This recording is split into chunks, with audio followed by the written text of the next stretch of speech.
Our podcast name is Bozo, based in our condo. Get ready, cause our show is starting really pronto.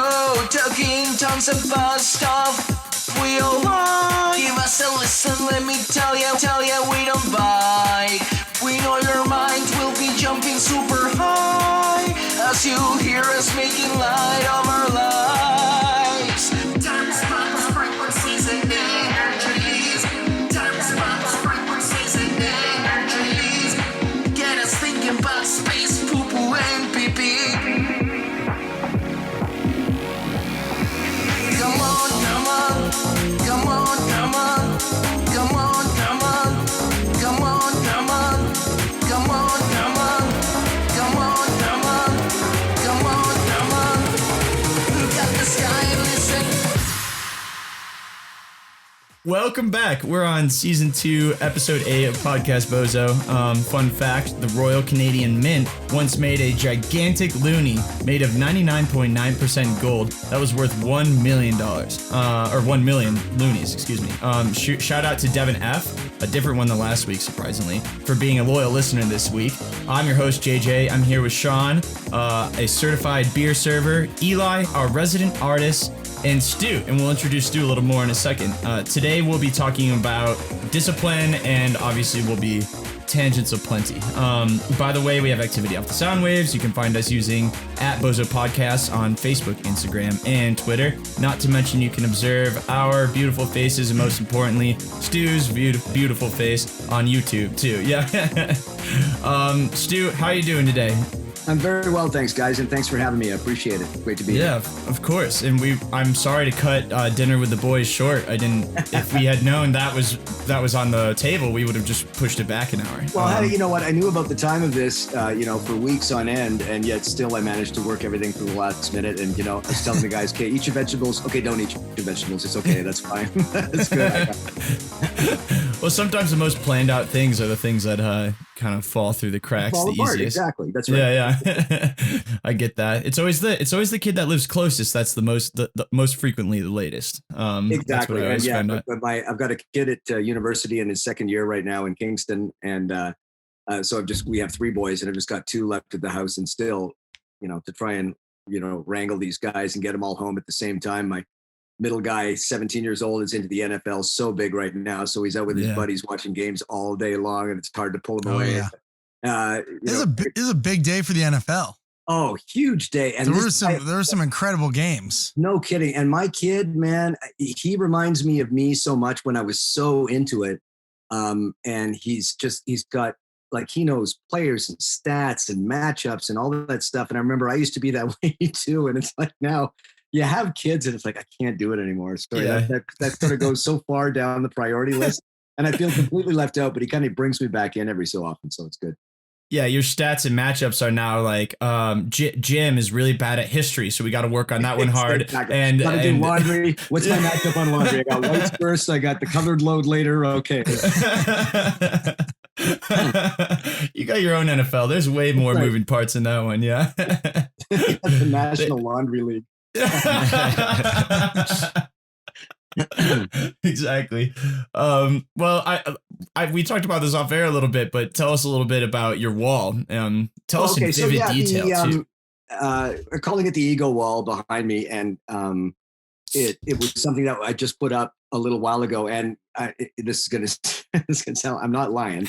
I was not going to do this setup. I had something in the corner with this old school radio in the background that I thought I'd do, but I was in such a hurry that I thought, no, we'll set it up. And then when I looked at the camera, and I thought, hey, that's not bad. Yeah.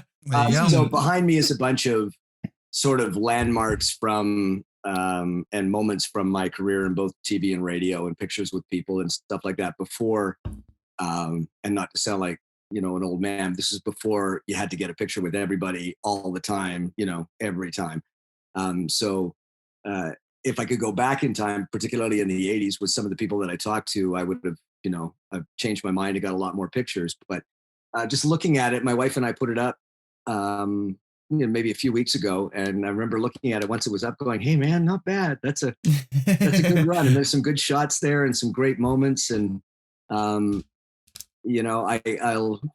can walk by this every so often, just have a quick look and go, "Yeah, did that really happen?" Like, it seems so long ago, and it was long ago, but it also seems like yesterday. So to have this up for me is just more of a not a show off. It's more of like my memory yearbook, lane. you know what I mean? My career Yeah. yearbook. So I kind of I dig it. I like having it here. We'll send you a picture of the Zoom screenshot, and you can put it up there. Yeah, and maybe. you can get that up on Yeah. the. That'd be memory lane, awesome. too. I appreciate it. Absolutely. Nice and framed. I think you should put a mirror. Just the wall opposing it is just a mirror, so it just doubles the effect of what's So on it's that just wall. nothing as but well. me. Just nothing but me. Yeah. Did a podcast the other day, just talked about me. It was good. Yeah, I think I had listened to that one a little bit. Yeah. I'm gonna play this podcast over and over again in my car, by the way. So let's keep going. More me. Yeah. All right. So if we talk about you, we'll get more listens from you. So that's For sure. good. Yeah. Absolutely. Yeah. Well, you're talking about not wanting to look old or anything like that. So I just want to let you know we're all 95-year-old men, and this is just deep fakes of our voices and faces. Yep. And we'll do the same for you. I think I'm going to take you back to I saw it on the show you used to host. You were wearing a satin pink or purple robe. And so we'll deep fake you back to that. That was my favorite look. That was a magic moment, man. You cannot duplicate, nor can you find the fine polyester that was the 80s. There were some fine jackets, fine shirts, fine pants made out of that fabric that was underrated as far as I'm concerned. Yeah, it looked good. I was like, if I had seen it with more time and didn't have a busy weekend, I was going to go out and mimic that look and just see if you had. That would have been awesome. That would have been noticed. So let's pretend I did it, all right? And all then right, we'll just cool. deep fake that in. Yeah. But yeah, I don't know. How were you guys' week, Sean and E? You guys have good weeks? Yeah. Stu, wondering what you did for Halloween yesterday. Oof, Last great night, I was over here at JJ's house and got drunk and played some games. First night getting drunk in a while, which was pretty fun. Ended up sleeping on a bag of beans for a pillow. You went old school. Atta boy. Atta boy. Where are you guys located? Denver. Yeah, Eli and I right now are in the heart of Denver, about 2 blocks away from Mile High Station or Stadium, and then Sean is right below you. He's in Vermont. So okay. Yeah, Cool. I'm right 20 minutes south of Burlington. So did you guys have were there restrictions on Halloween? Were anything imposed because of COVID-19, or was it sort of no, if you want to go out, go out? I don't know. We didn't even try to go out. We were being safe. So, so we just kept it to my 2 roommates, all the girlfriends, and Eli. So, Oh, good on you guys. You know what? Yeah. We have, from Canada, we're like, and I'm in Toronto, and we're looking at the numbers south of the border, and the border's closed, of course, and we're looking at them go up on the daily. And the last thing I want to do is get anywhere close to political here. But it's fine. so sad. It's just such a great nation, and to see COVID-19 sort of being pushed to the back when it's very much a front runner. It hurts. And if I wanted to, if we one of the things that a family tradition we had was to go to the States every year, try someplace new, go experience someplace new with the kids. And as we were growing up, one of our favorite visits was to DC and then to Boston. Never been to Denver. I love Denver. Yeah. And there were such great memories attached to that. And the fact that we couldn't go this year, we understood it. But the fact that we couldn't go because there was, not a lot of serious policy being put into place to try and flatten that curve, right? So you don't trust the people in charge. Yeah. Yeah, exactly. Yeah. So here and in Canada, we are, every province was our prime minister has sort of left every province up to their own thing. It's like, whatever you want to do is fine with me, but here's what I'm recommending. And so in Ontario, we said, you know what, don't trick or treat. Like, just don't. Even if your area is cool, don't. Let's not risk increasing the numbers. And our neighborhood, usually we have this, a couple of houses down at the end of the street where I live that are full on Halloween maniacs. And they come up with these massive displays, and they're giving out full size bars. And when the adults come by, they're filling your wine glass. Like, it's just, That's beautiful. Yeah. So this year they put up a sign saying, sorry, not this year, but we'll be back next year. That's and sweet. because of that, and also because of the restrictions, we got maybe, maybe 6 kids that came to our house, and I set up I got a 6-foot long PVC pipe, made a chute out of it, put the candy in the top, go 6 feet down. They put their, their bags at the end of it and get their That's candy. brilliant. But Genius. the funny thing was, I spent all day working on it, thinking no one's coming. And the only people that came, like I said, 6 kids, and it was all adults that just wanted to see the chute See work. it work. What's Stu up to over there? He's got the PVC pipe coming out of the second story. That's right. So we end up, we've got like 6 cases of candy still left over. So we're encouraging the boys to say, eat all you want, but maybe every so often, if you see a kid walking by, say, hey, step up to the chute, we'll throw you some candy. Yeah. But Please use it. Yeah, certainly just like a really like everything with COVID-19, it's different. Everything's different, and it's how you adapt and how you make it fun. And last night, I'm not going to lie, it was kind of a downer because usually we're pretty busy, but I get it. And we were happy to be one of the many that were set up in case kids did come. But if not, that's good. Like, we were actually happy. Only 6 kids. That's awesome. Everybody's staying inside. Everybody's staying safe. Yeah, that's a good thing in its own way. Yeah, absolutely. Yeah. So what we actually did here, so I'm in a real small town south of Burlington, where we have this beautiful local green area, and a lot of the businesses came together to sponsor a bunch of candy, and the local businesses each had a tent set up, or some of the larger families in the area would have a tent set up, and people could come from, a certain time frame. I think it was like 4 to 6 o'clock, come by, masks on, and we'll hand out candy, and you can go around to the different tents and say thank you to the businesses and whatnot. But it wasn't like people going door to door. And I thought that was a really great way to show, businesses and people still cared about the community, and people still coming out, and in a safe way, of course. Right. And we don't it's hear, a small the problem town. is we don't hear enough of those stories, and they're going on everywhere, right? We only hear the negative all the time, and not just in America, in Canada too. You only hear, the people that lost their minds because the kids couldn't trick or treat door to door. The people started screaming and yelling because they weren't allowed. Their rights were compromised because they couldn't step up to a door and get candy. And you hear way too much of that, and not enough of businesses supporting businesses and local supporting local. And man, that is the stuff. I don't care if you don't hear about it. That's the stuff that's going to get us through all of this nonsense. That's what keeps us going. And in the end, you hear one story, and in my morning show, we have a feature called Tell Me Something Good. And it is like, I will search far and wide for the best news possible to deliver. And it is amazing the effect it has, right? It's like, oh, and it could be the simplest thing. And I cannot count how many story or contributions to the feature that have just been something like, I was in a drive-through and the car ahead of me paid for my coffee. And I've got like thousands of those. And it's sort of like, that is it, man. That's all you need. Small things. It's the small stuff. And let us know we're all human beings and we're in this together. And I make it a point not to run any of the, passengers freaking out on airlines, racist slur. Like, I don't run any of that stuff. It's sort of like, why contribute to it? Let's just talk about all the, all the good.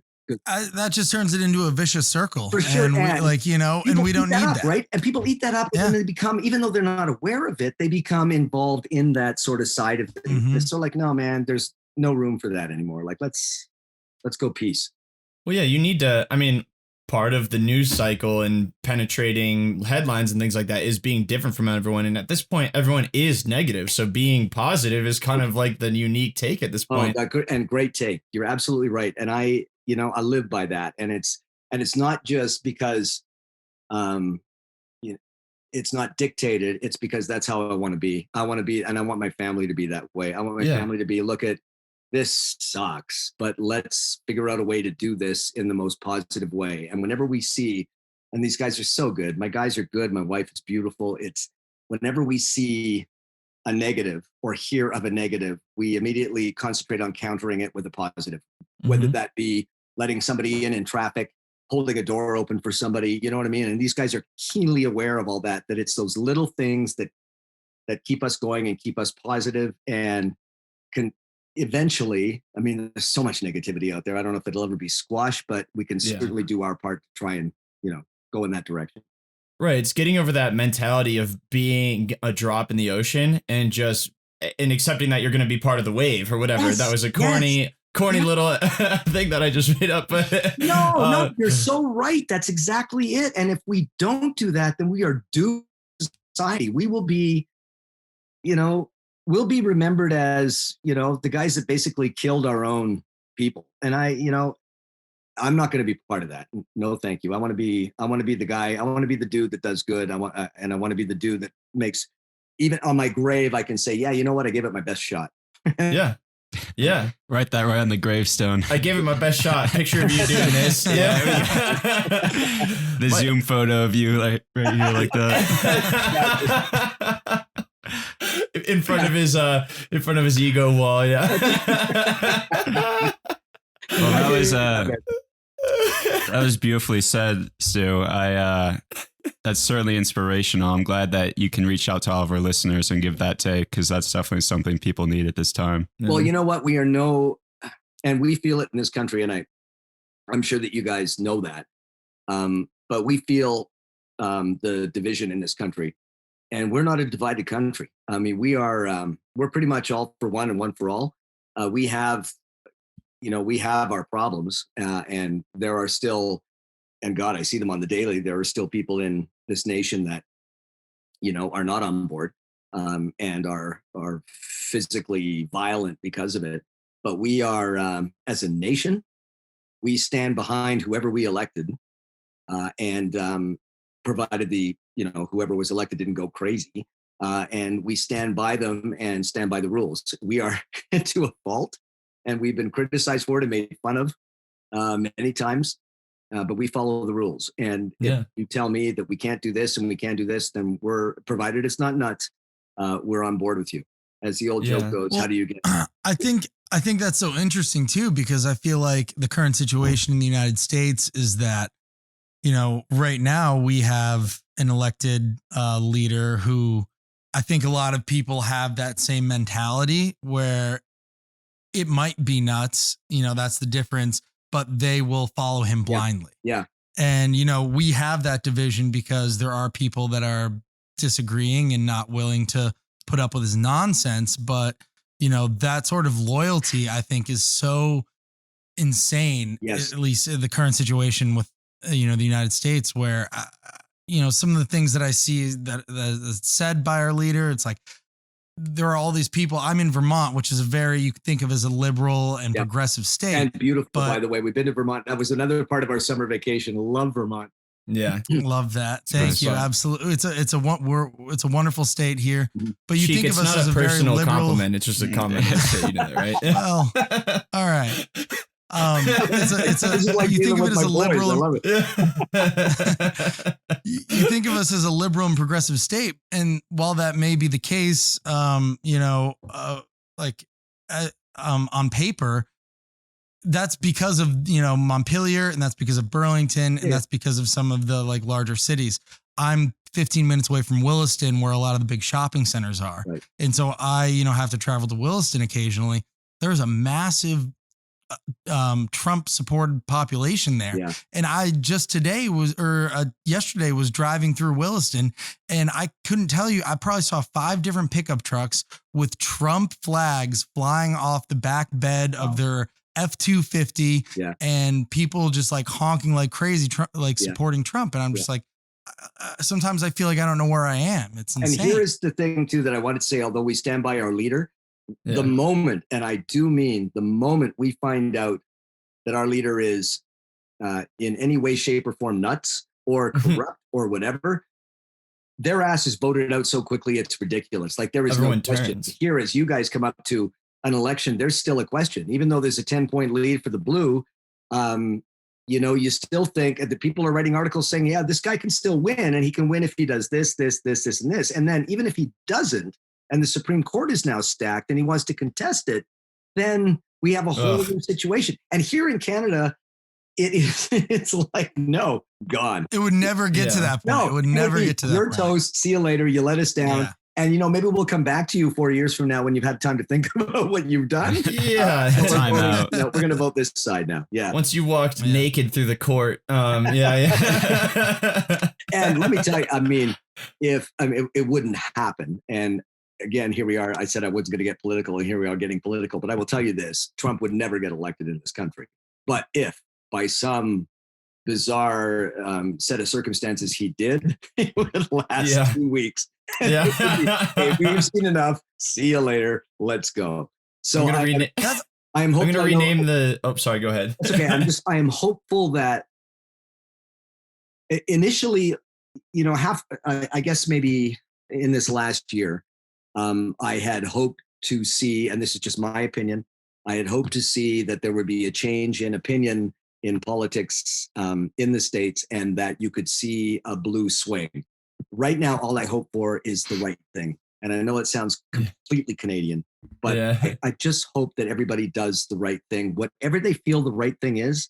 And if that, in fact, gives us another 4 years of this, okay. But for God's sake, just vote informed. Just be informed. Make sure you know what you're doing and vote accordingly. Don't vote the wave. Just vote as you feel. Vote as what you feel in your heart, and just, please let it be that way. And then let's have it. I have a feeling that after Tuesday, it's going to be more of a circus than 4 years ago. I think this is going to be just ridiculous, but I'm hoping everything works out.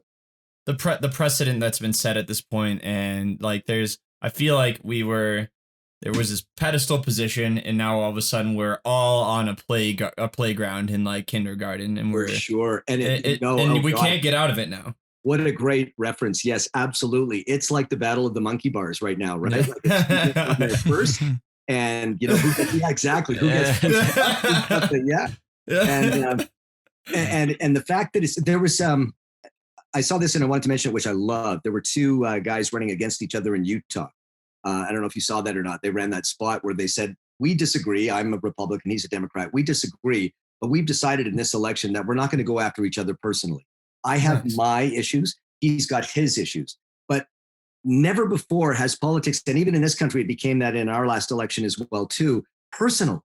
Talking about our candidate's hair. Talking about how he seems like a child. Throwing things out like libtard and clown, and you're like, these are offensive playground shenanigans, right? And that's what politics is now. And to me, that hurts my heart, because if I'm running against you and I say, I'm running against you because your hair is dumb, I don't have hair, but your hair is dumb, and that's what I'm going to mount my platform on, just insult after insult, and you're incapable because you're a fool, that flushes the entire system down the toilet. And that's where we're at right now. We're in this huge crap pile of we're all swirling down the shitter. It's so shitter. Yeah, absolutely. It's so rare to find someone who actually talks about substantive policy and what they're going to do. It's always, you don't want this guy, you want me.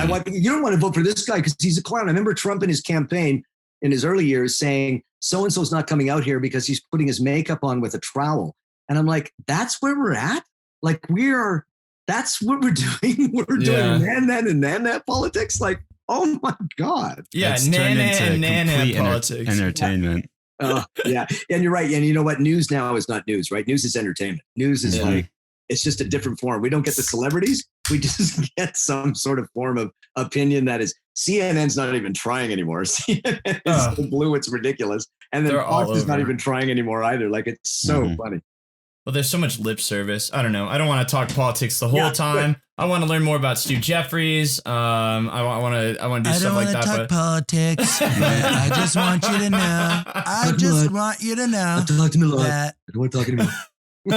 Listen, we're gonna have a great 4 years, and it's gonna be the greatest 4 years you've ever seen. Maybe we'll go 8. Maybe we'll go 12. You don't know.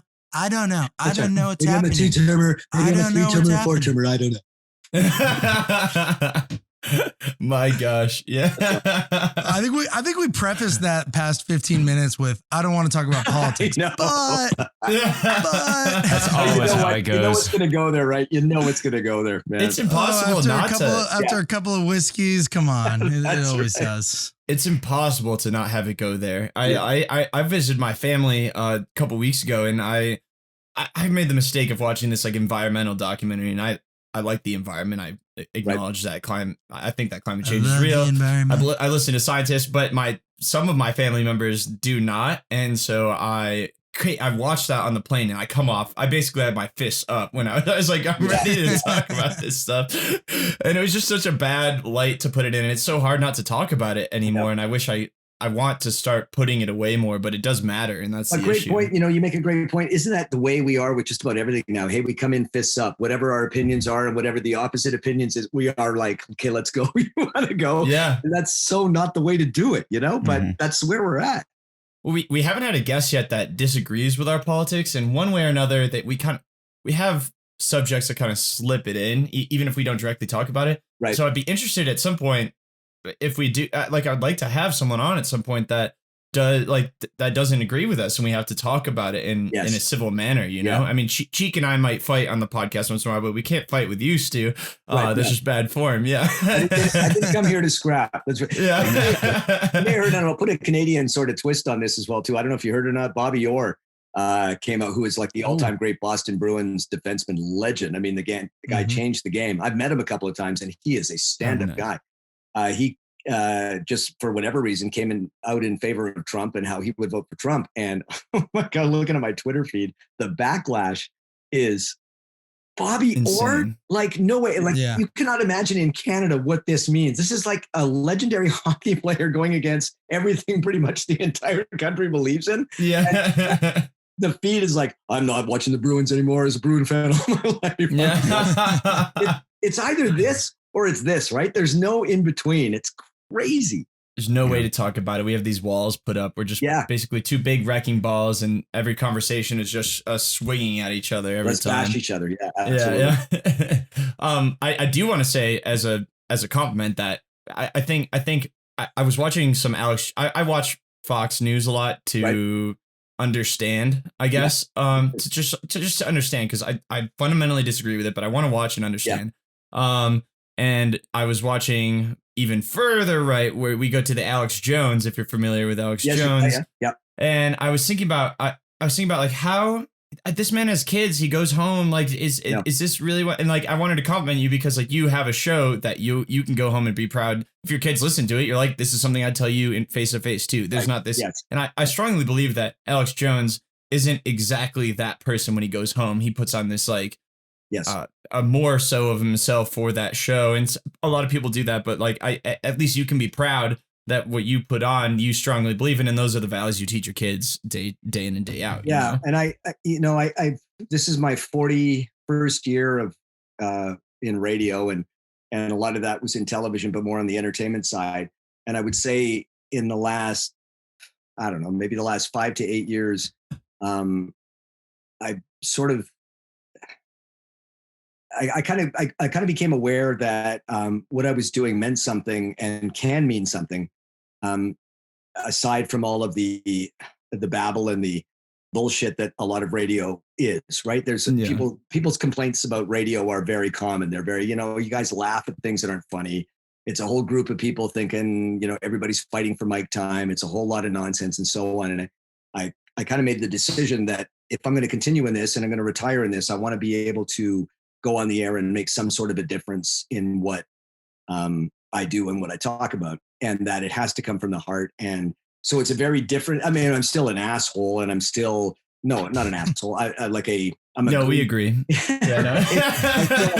I'm still a goof, and I'm still do a lot of things that I find funny and humorous, and I love a lot of stupid things. But when it comes time to speak out on things that I feel strongly about, like bullying and Make-A-Wish and a suicide and suicide prevention, I realized that I have an opportunity. I've got a microphone in front of me to express my thoughts and be able to help some people.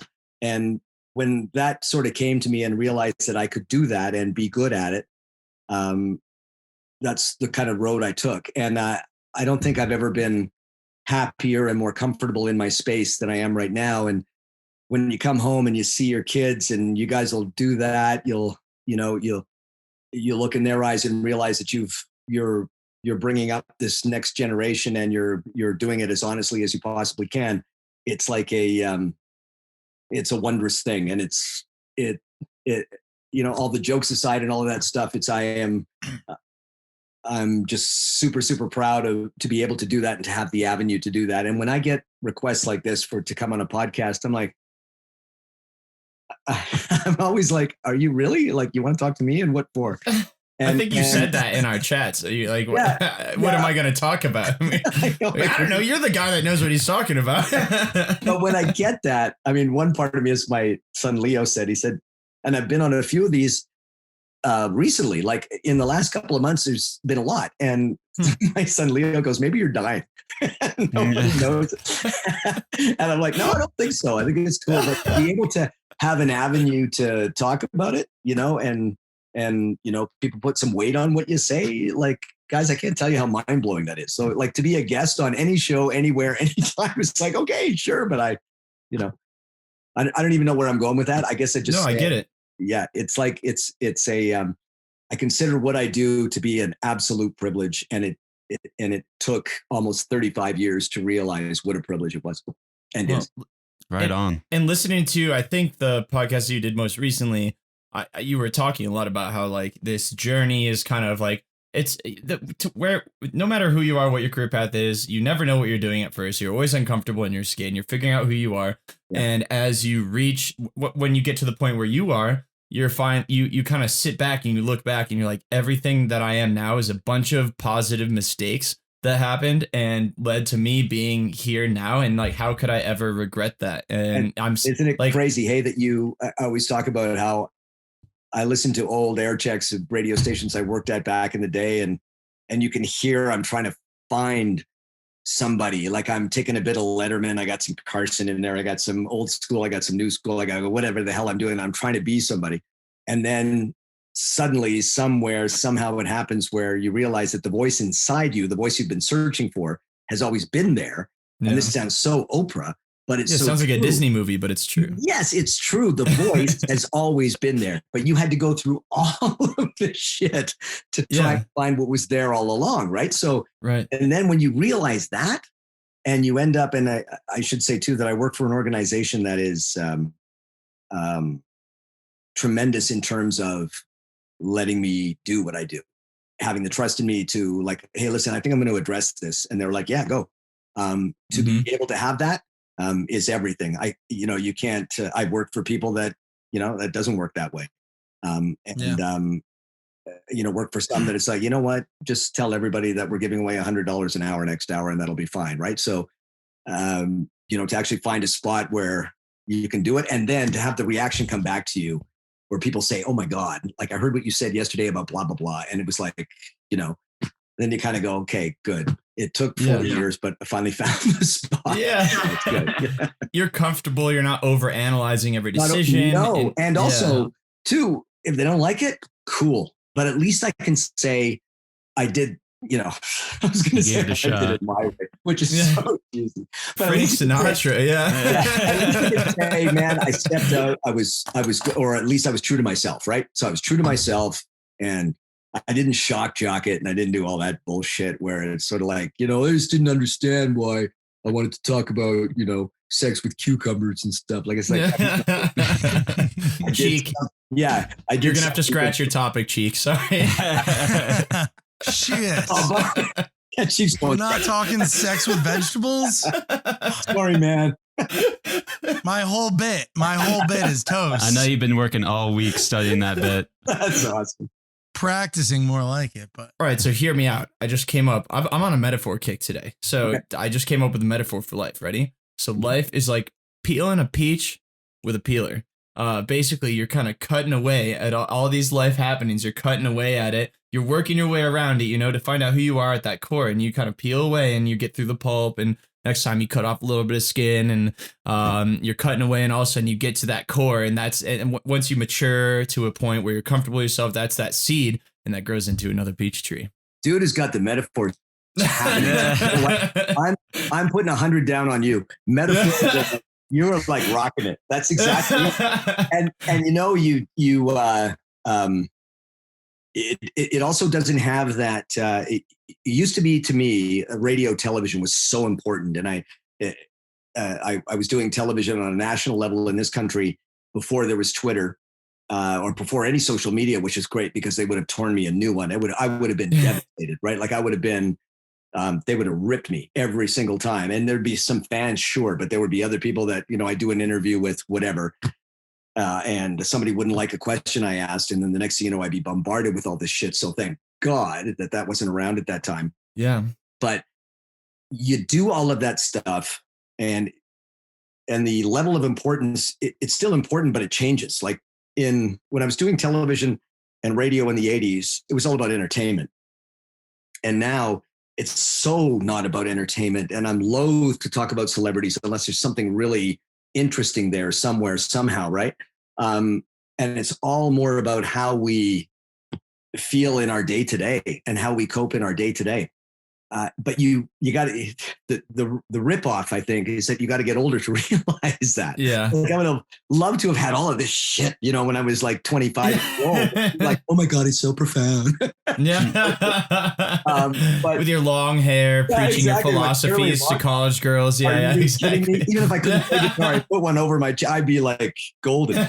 But it's funny how, and that's great that we got there because it's funny how that doesn't even matter. Like, what people think, and whether they support you or not, although it's kind of important, it's not really. It's sort of like, at least you can be who you are. And I tell my guys this all the time, just be true. Like, just be true. You want to have people like you. And who wouldn't want everybody in the world to like you? But not everybody in the world likes you.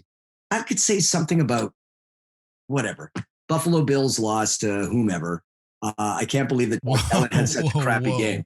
And then I would get like a million texts going, you don't know what the fuck you're talking about. No.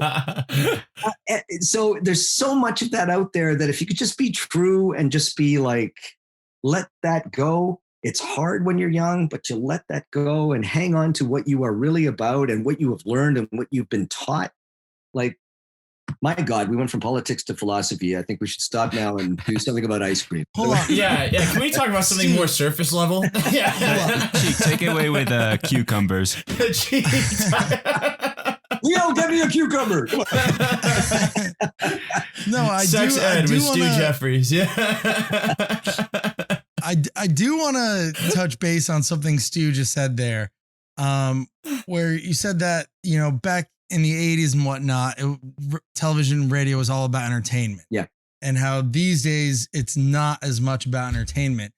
I don't think I agree with that. I think that today television and radio is absolutely about entertainment, but it's packaged as reality, something that's important that really isn't important. You want to believe that what you are watching and what you are consuming, be it radio, podcasts, or television, is about something greater than just, wasting away the minutes.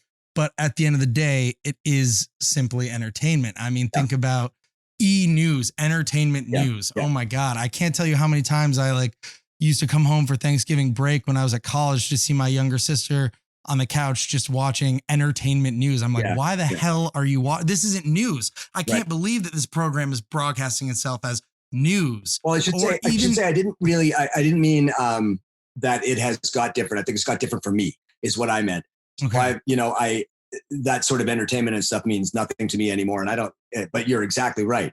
It is now, and even news, as I mentioned earlier, news is entertainment now, right? Everything. CNN. It falls under that huge entertainment umbrella. And people are being sucked in like a vacuum. And just before you know it, you're like, I'd love to get the shots of families watching TV during those moments, those so-called entertainment moments, to see their faces. Because it would just be like, they're just absorbing the mindless shit. It's a Black Mirror episode. Yeah. And you're absolutely right. It's what is packaged as entertainment these days is not even fucking close to entertainment. It's like, I don't even know what it is. It's a cesspool. But what I meant was that me personally, I don't do that anymore. I don't want to be part of that anymore. And I think that part is gone from my life anyway. All right. Yeah. I think that makes sense. I don't know. So I was reading I read a news article the other day that was saying basically that I'm gonna botch this, but the sentiment is here. But Fox News basically was Tucker Carlson of Fox News was under in a court case. Fox News. Have you heard about this sheet where they basically the court case was that it was a defamation thing, or he said something racist and they were getting sued for it.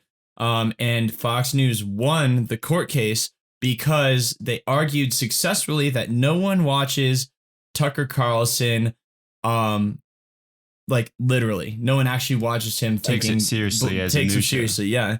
And I like first of all, yeah.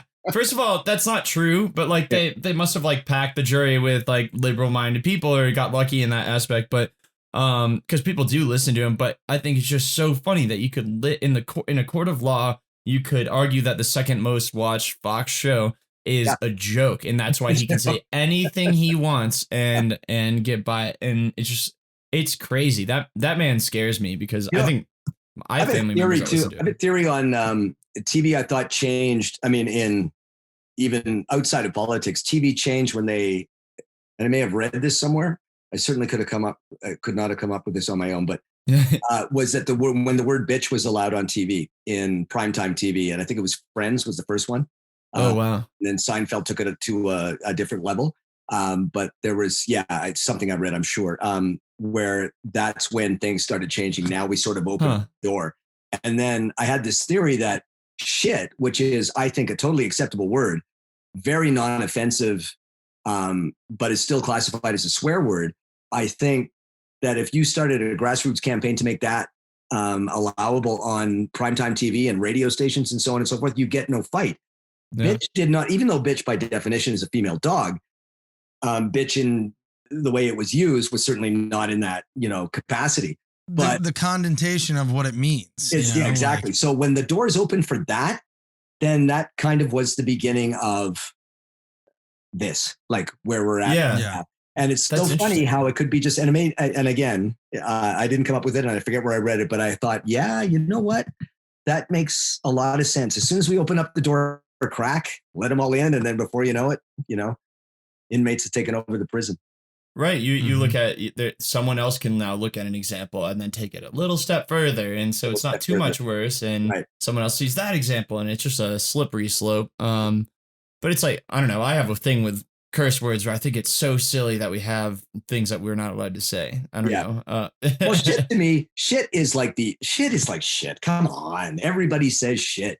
And shit can take on so many different, from let's smoke this shit to I took a shit to whatever. Like, and it's shit. Like I remember when my son, when he was like, I don't know, when he was old enough to talk, he said shit for the very first time because he got it from my wife, who he heard say, "Oh shit!" Sure he did. It was the one. It was always the one. But wait, she's out of town, isn't she? I have to say this. It's true because the way he said it was exactly the way she says it. It's very under the breath, and it's oh shit. But that one's like, come on, let's bring it in. Shit's fine. Fuck, I understand, and there's a whole bunch of other stuff for sure, but I don't know. That word should be in. Yeah, shit. Oh, go ahead, Cheek. Sorry.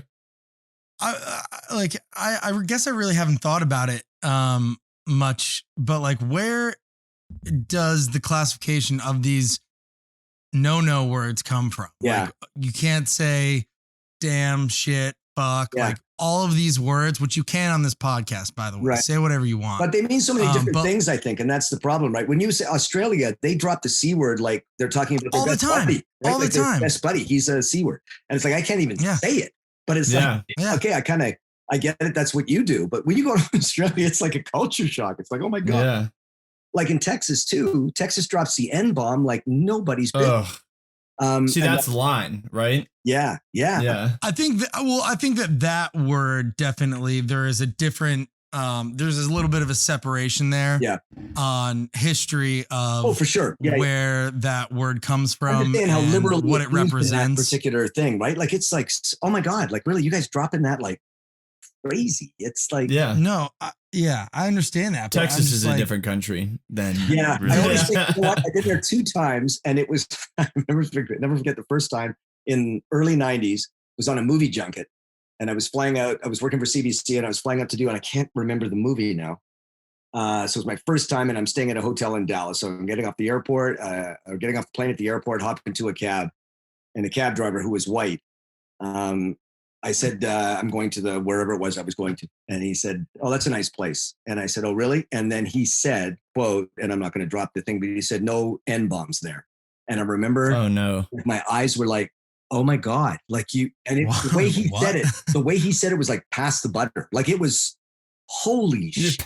Yeah. And then I remember leaving Dallas and waiting at the airport just in a, some, airport restaurant, whatever the hell it was, and noticed that there was clear segregation.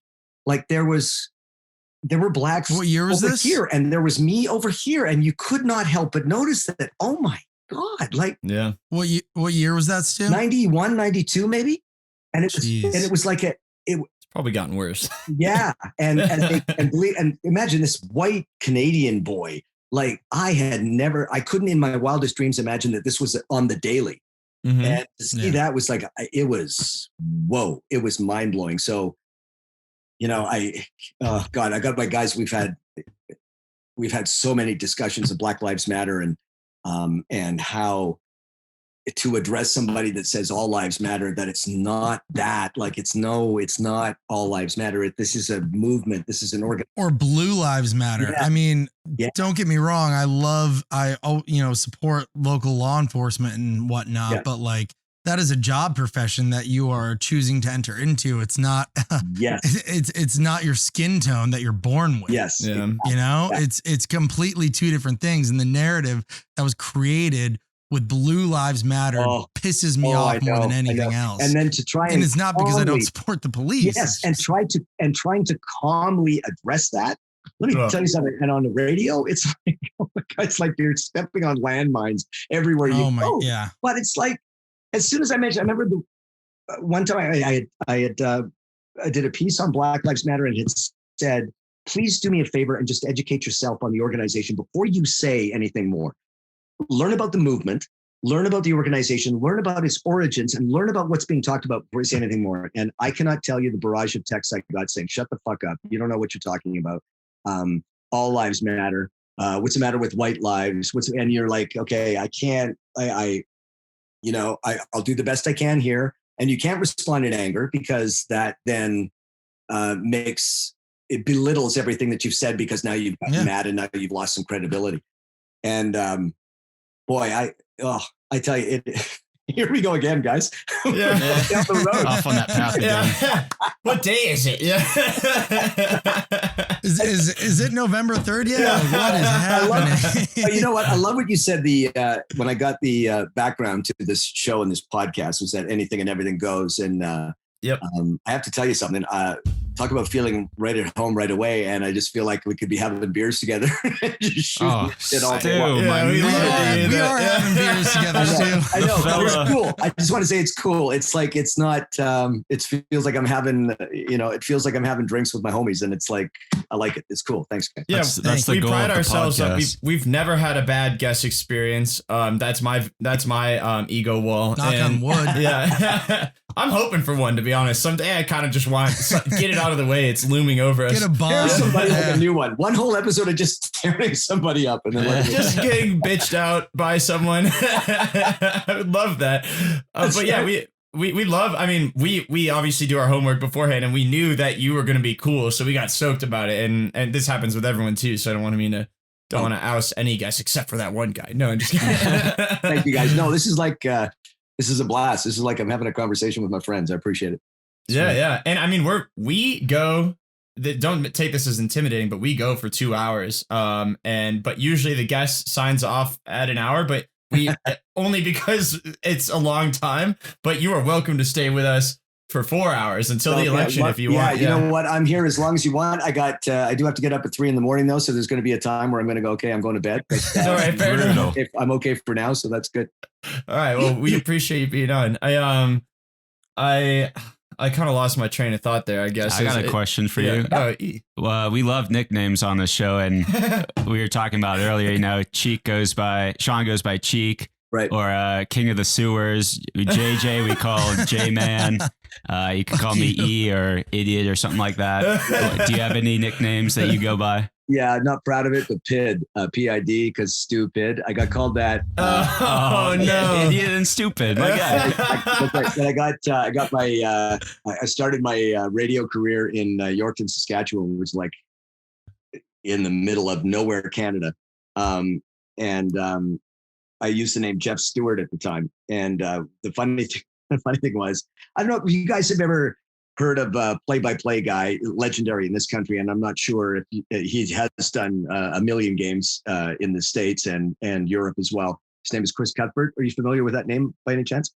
Cuthbert? Okay. So Chris and I started at the same time at this radio station, and Chris has gone on to legendary performances of play-by-play called the Golden Goal, Sidney Crosby in the Winter Olympics, the whole bit. We started at the same time, and so here I am being Jeff Stewart, and it's not even my name. And we're in a bar and having pictures of this god awful draft beer. And it's like, they're only like $1. Was it Labatt? No, it's like even worse. So Just kidding. I love Labatt. No, it's like, that's worse than that. So we have this big picture. We're drinking and getting drunker and drunker by the glass. And we're talking about what names we would use if we were to move on. And he said, you should take Jeff Stewart and turn it around and be Stu Jeffries. And I think I laughed myself silly. Again, you got to imagine we're drunk. So this is really funny. And then when I got another job at another radio station to step up from where I was in Yorkton in Regina, same province, the program director there said, well, we already have a Jeff on the air and we already have a Stewart on the air. So do you mind if I call you Stu Jeffries? I immediately phoned him and went, you're not going to believe this. Like, here we go. And it was sort of the start of, it was almost like and that is my name. That's my legal name now. It is a start of a sort of turnaround into where my career would be going and what direction it would be going, and sort of television and radio followed beyond that. But to this day, Chris and I still keep in touch, and he lives here in Toronto. So we'll golf and we'll do whatever. And we talk about that moment all the time. It's one of those turnaround moments like everybody has, right? You don't know it until you look back on it and you go, do you remember when that happened? And it was sort of like, that was the thing that set you on the path to the thing. And then here you are now. Mm-hmm. That's an interesting point, because I think it's because we're like younger, and so we're not. I mean, we're 90-year-old men, but we still got 100 years ahead of us. But it's one of those things that, like, I always hear stories about this person who had this click moment or this thing that changed it, and I'm always like, that doesn't seem like that applies to me. But as you get further removed from something, you start to look back and be like, oh, that did trigger a set of events that led me there. You just don't see it when you're there. What you're doing right now, I guarantee you that years from now, you'll look at that and go, that was key.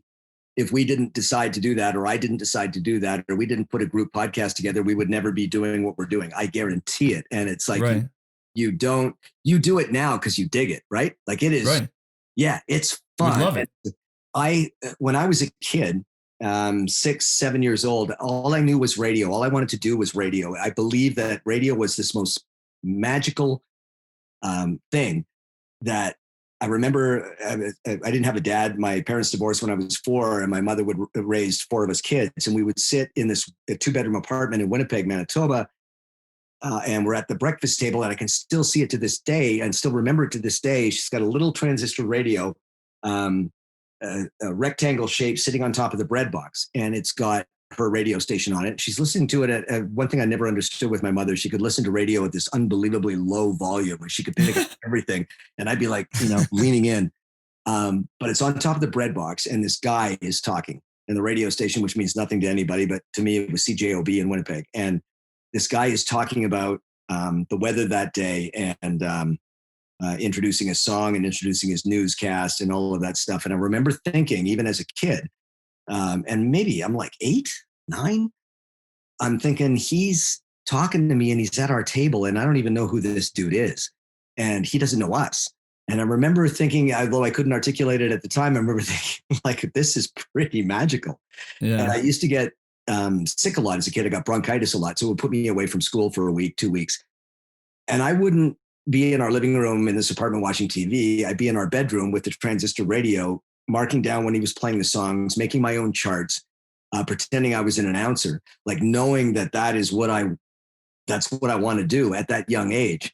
So to be able to make that happen, I can look all the way back to that moment of listening to the radio, knowing that's where I wanted to be. That was the turnaround point. That was the click point. And to come all, this many years to this particular point where not only am I realizing that, but I am now the guy that's talking to the family of 4 or 5 or 3 or whatever, sitting at the breakfast table in the morning. Like, it's like fucking mind blowing. Like, it's trippy in a way. Nice. Yeah. It's totally hard to think about, hard to put that into a sentence. It's and people say, well, how did you get the idea to do, why did you want to do it? It's sort of hard to explain that it's always been in me, right? Like, I never knew it, but it was always something that I was fascinated with. And I was lucky to know that this is what I wanted to do. And if I had this equipment back then, holy shit, I keep thinking about that. When I made shows, like I had an 8-track, you guys know 8-track players, like those old school. Yeah. So I would make my shows on 8-track. I'd be spinning vinyl. Trying to, and everything was live. So I couldn't fuck up. If I fucked up, I had to start the whole tape over again. Yeah. It would take forever. And now to have this equipment and like the absolute world at your fingertips, like, holy shit, like that's mind blowing. Yeah. It's so accessible to us. And there's a reason that during this pandemic, there's been like an upsurge in podcasts in terms of like incomprehensible, like Amazon sold out of toilet paper and microphones, because I was at Best Buy the other day, picking up a, whatever the fuck it was I was picking up. And in the instrument section, they use, you have the guitars and stuff like that. Nothing there. There's only a keyboard stand. And I remember I said to the woman behind the pickup counter, I said, are you sold out? She says, we can't keep them in stock. She said, we try and order. Everybody wants to learn to play guitar now. Everybody wants to learn to play keyboard. Oh man, that's beautiful. That's beautiful. So you're kind of going, that's pretty cool. Let's try and improve ourselves during this shitty time. Yeah. Like, I think, all right.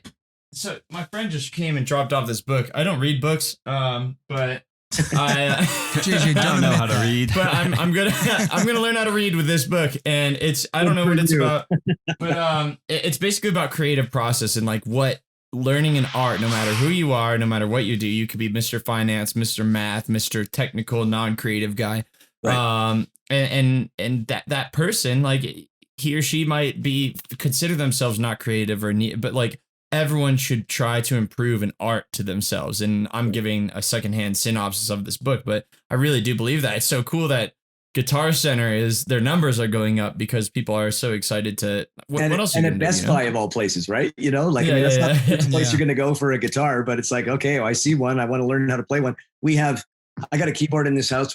My youngest son has a drum kit, digital drum kit. We've got 3 acoustic guitars and not one person plays it here.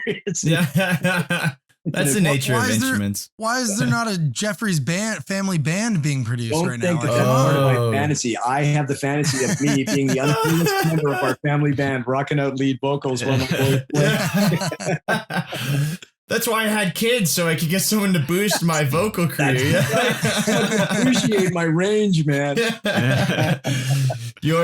Teach them as they grow up. Your father is the best singer that the world has ever seen, and that is no question. Although I will say this, their sort of musical tastes are mine lie more in the mainstream, and those are a little more outside the mainstream, but they are still amazed to this day of my lyrical knowledge and how I can sing along to just about every song from the 70s, 80s, 90s. They sort of look at me like going, oh, how do you know that?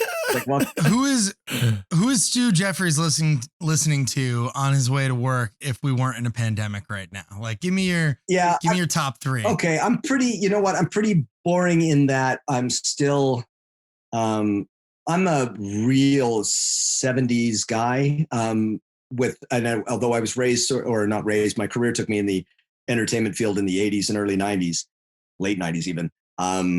I would say that I'm in the 70s, early 80s, and my favorite band of all time is Dire Straits. There's Money for Nothing. Yeah, Money for Nothing.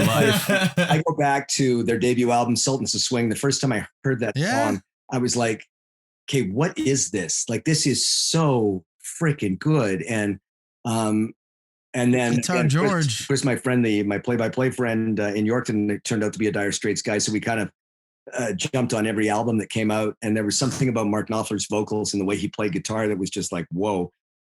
But having said that, I mean, the Beatles will always be a part of me. I got a picture on the ego wall of me and Paul McCartney. So that's who that is. Humble brag. All right, can you just set your laptop up so that's our Zoom view for now on? Yeah. I'll tell you what, actually, I've been on a very big Wings kick lately. Oh, there. Arrow Through Me, just like some 80s pop, like guitar rock. I've been loving that. There is nothing wrong with Wings. And if I can recommend, the DVD is better than the triple album, but it's Wings Over America. And yeah, the DVD absolutely. is like, oh my God, you got to make it, you got to have it hooked up so it's coming through some unbelievable sound, and check out that entire band and how good they were. And what I love is McCartney said, I forget to whom and when this actually said, he had recently gone over the back catalog of Wings music. And in McCartney's words, he said, we were actually pretty good, which makes me think that he thought of this as just kind of a one-off and here we go. 100%. But the songs that those guys did, and Wings Over America, when I listen to what the man said on the radio, I thought, what kind of wimpy ass shit is this? And then I watched him play it live, and there is so much involved in that song that I'm like, oh my God, there's a lot going on with Wings. Yeah. So it's not this 4-piece band like the Beatles were.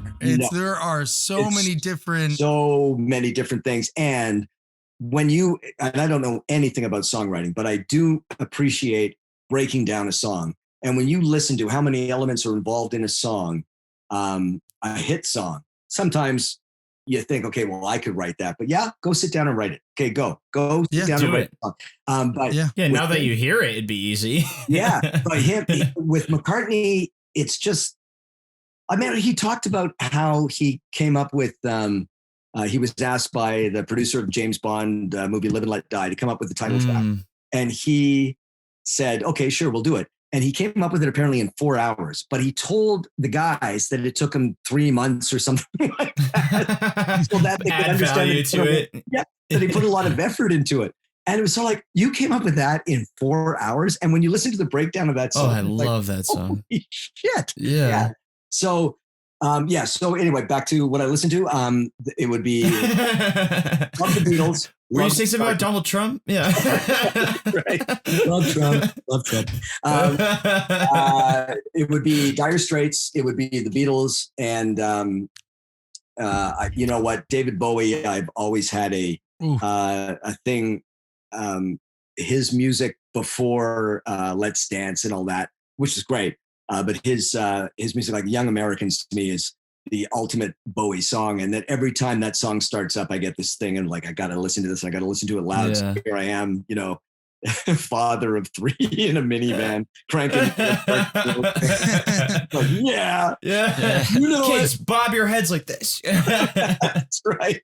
Yeah. And I mean, Bowie's a legend for me.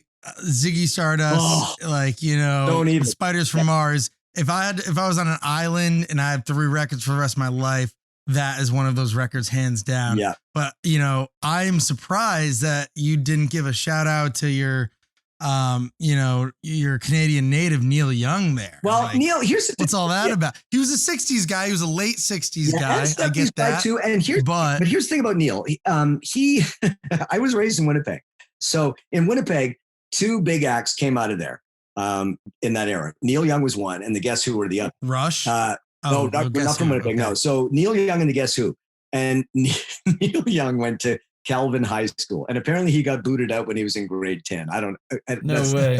But everybody in Winnipeg maintains they went to school with Neil Young. Like everybody. That's the story. You're from Winnipeg? Oh yeah, I went to school with Neil.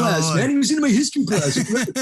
And the Guess Who was the other one. The Guess Who proudly, Randy Bachman and Burton Cummings proudly talk about Winnipeg and their upbringing. And Burton Cummings, if ever you even bring up the city, and he doesn't live there now. I think he lives in BC, but his memories are my memories. We kind of grew up with it. Like he talks about Winnipeg. It sounds really weird, but when you get off the plane or arrive in Winnipeg, there is a certain scent in the air, and it's not a gross scent, but it's something that you can't define. It's like a prairie scent. It's wheat. It's big sky. it's weather. And I remember him saying that, going, yeah, that's exactly it. But guess who? Same thing. Everybody maintains they live next door to the Guess Who. They heard them jamming in their basement. Yeah. They came up with all their These eyes. That's right. And These eyes. recently I had a chance to do an opportunity to do our a syndicated top 100 Canadian songs of all time for Canada Day last year. And I got to interview Burton and Randy from the Guess Who, and we went through the whole show together. And it was incredible. Those guys. I'm sure that was a blast. Oh, and the stories, like, just so good. And you feel like you're talking to old Winnipeg friends. Like, it's so good. It was like we are now. We're just talking old friends. Exactly. Except you guys Old are writing Winnipeg songs. friends. That's cool. I bet if you wanted to write songs, you could write songs. I just know it for sure. Well, I grew up right next to Neil Young, so Of course, yeah. it's in You my went to blood. school with it. Yeah. You were in the history class, I think. Yeah, it was History 101. Foundation of History. It's funny you say History So, 101. I took History 101. I'm proud of it. Yeah. I had one more question, I guess, that I wanted to reference towards your Canadian heritage. There is, there have been a few TV shows that have come out in pop culture that have certainly resonated very strongly with our generation for some reason here in the US. Right. The first being Trailer Park Boys, which I'm sure everyone is a huge fan of. Yeah. That I love Trailer Park preface Boys. compared to what you just said just shocked me. You were like this foundational of our generation that just rocked us. You think you'd be talking about Mick Jagger or like something like that, and then you said Trailer Park. I was kind of listening. I was like, But you know what? I dig it. I think it's awesome. It belongs in that group. Yeah. it's extremely influential. It and I is, feel like it you go is. up to any one of our friends and you say, oh, like maybe like 5 years ago, or have you seen the new season of Trailer Park Boys? Oh my God, it's Bubbles, Julian, like it's so to funny. this Like day, everyone loves it. I will take to my grave to this day my favorite scene I can't even remember what season it was when they were trying to steal an ATM from the corner store. And they had the measuring tape and they were trying to figure out how they were going to take it out. And then the clerk came up to him and said, "Can I help you with something?" And Julian said, "Do you have any tube socks?" Ladies and gentlemen, that is Canada right there. Yeah. So the show that resonated even more with me that I'm curious if you've watched or are familiar with is Letterkenny. Oh, Letterkenny's my favorite. The hockey players are my favorite. It's incredible, right? It is so good. And I've got my program director at the radio station I work at here said, those are the guys that I grew up with. And he lived in a place called Listowel. And he said, those are the guys I grew up with, wearing their snowmobile suits. All they did was sit in front of their houses and just, wax poetic on the day's events or whatever. But the hockey players, I have a Letterkenny jersey that was given to me by the show. And only because I went on the air saying, I don't know if you've seen Letterkenny, but if you're not watching the hockey guys and laughing your ass off, you're missing. It and the is next so day, funny. I got this package in the mail, Letterkenny Shamrocks. I'm like, No way. The Shamrocks. Oh. And it's like that F you Shorzy, F you Jonesy. That's I could listen to that until the end of time. All day long. It's absolutely incredible. It's creative how they write that. Like it amazes me that they just can shoot off those words per minute. Like you watch any other show. And the chirping is like, and hockey chirping is, I coach my kids. The chirping is incredible. That's the best thing. When they go into like, you wouldn't consider a monologue, but just like the quick 2-minute segment of them just like, let's chirp. Let's like, this is what you've got. They're on the bench and there's a player with their back to them in the face-off circle and he's like wearing 22 or whatever. And they're saying, "Hey, 22, what are you doing? Clock? Are you looking at my..." He turns around and says, "What are you fucking talking?" "Hey, 22, I'm going on a date with your sister tomorrow night." Like, 22. It's like, man, but that is it. So I coach my 3 guys and they play house league hockey. Thankfully, they're delightfully below average, so we don't have to get caught up in that whole hockey scene. But they're the sweet spot. Yeah, it is the same thing on the ice, even with kids 12 and 13. To hear those chirps and stuff like that is like, I heard some, and I don't endorse this whatsoever. Some kid get checked by another kid, and he turned around, looked at me, and said, "Hey, they spelled retard on the back of your jersey wrong." Oh no! Oh no! Dude. Oh, that is so not 2020, but I love it. And like, hockey doesn't care, right? Like hockey. No, they don't. Hockey is like Anything goes. 1912. It's so It's ridiculous. a battleground. And chirping is an art form for them. Oh, sure. You know what? And these guys, my guys are masters of everybody's a joke. Everybody is a joke. Until you can prove otherwise, you're a joke. And You're a joke. and even me. Yeah, that's a great baseline to come in at. I know, totally. But when you hear it, it's got to be executed in the right tone. It's Mhm. like you've done something, it's not right, you're a joke. It has to come out very subtle, very low key, and then you kind of walk away. And that is kind of the ultimate thing you can throw at somebody right away. You realize, yeah, I've been dissed by my own kids. So the last one I wanted to ask you about is if you've seen Jim Gaffigan, I think a couple years ago started a series where he will do jokes about a specific country. Right. He'll do a show where he travels through the country and does jokes about those regions. So I actually like 2 weeks ago just discovered this and watched where he did in Canada. He started on the West Coast, and then like the way that his show operates is he would start making jokes about BC and then just make his way eastward about that country. Yeah, which is and it great, was, 'cause leave I it all thought the most behind him, right? brilliant thing ever. Oh my God. And Gaffigan's so funny, so funny. And I love the this country has been I'm so proud of this country, and I am proud to be Canadian. I am my heart I wish we had red and that. white. I love everything about this country. And I love that we are perceived the way we're perceived around the world. And I tell my guys this all the time, that somebody says that we're overly polite, then we're overly polite. There's nothing wrong with that. Somebody says that we say sorry a lot. There's nothing wrong with that. And I remember had interviewed just by phone Jason Alexander from Seinfeld. And he said, you know, one of the things around the set was whenever we had a Canadian actor appear, was we would tell the joke, how do you get 50 Canadians out of the swimming pool? And it was, well, what? Would the Canadians please leave the swimming pool?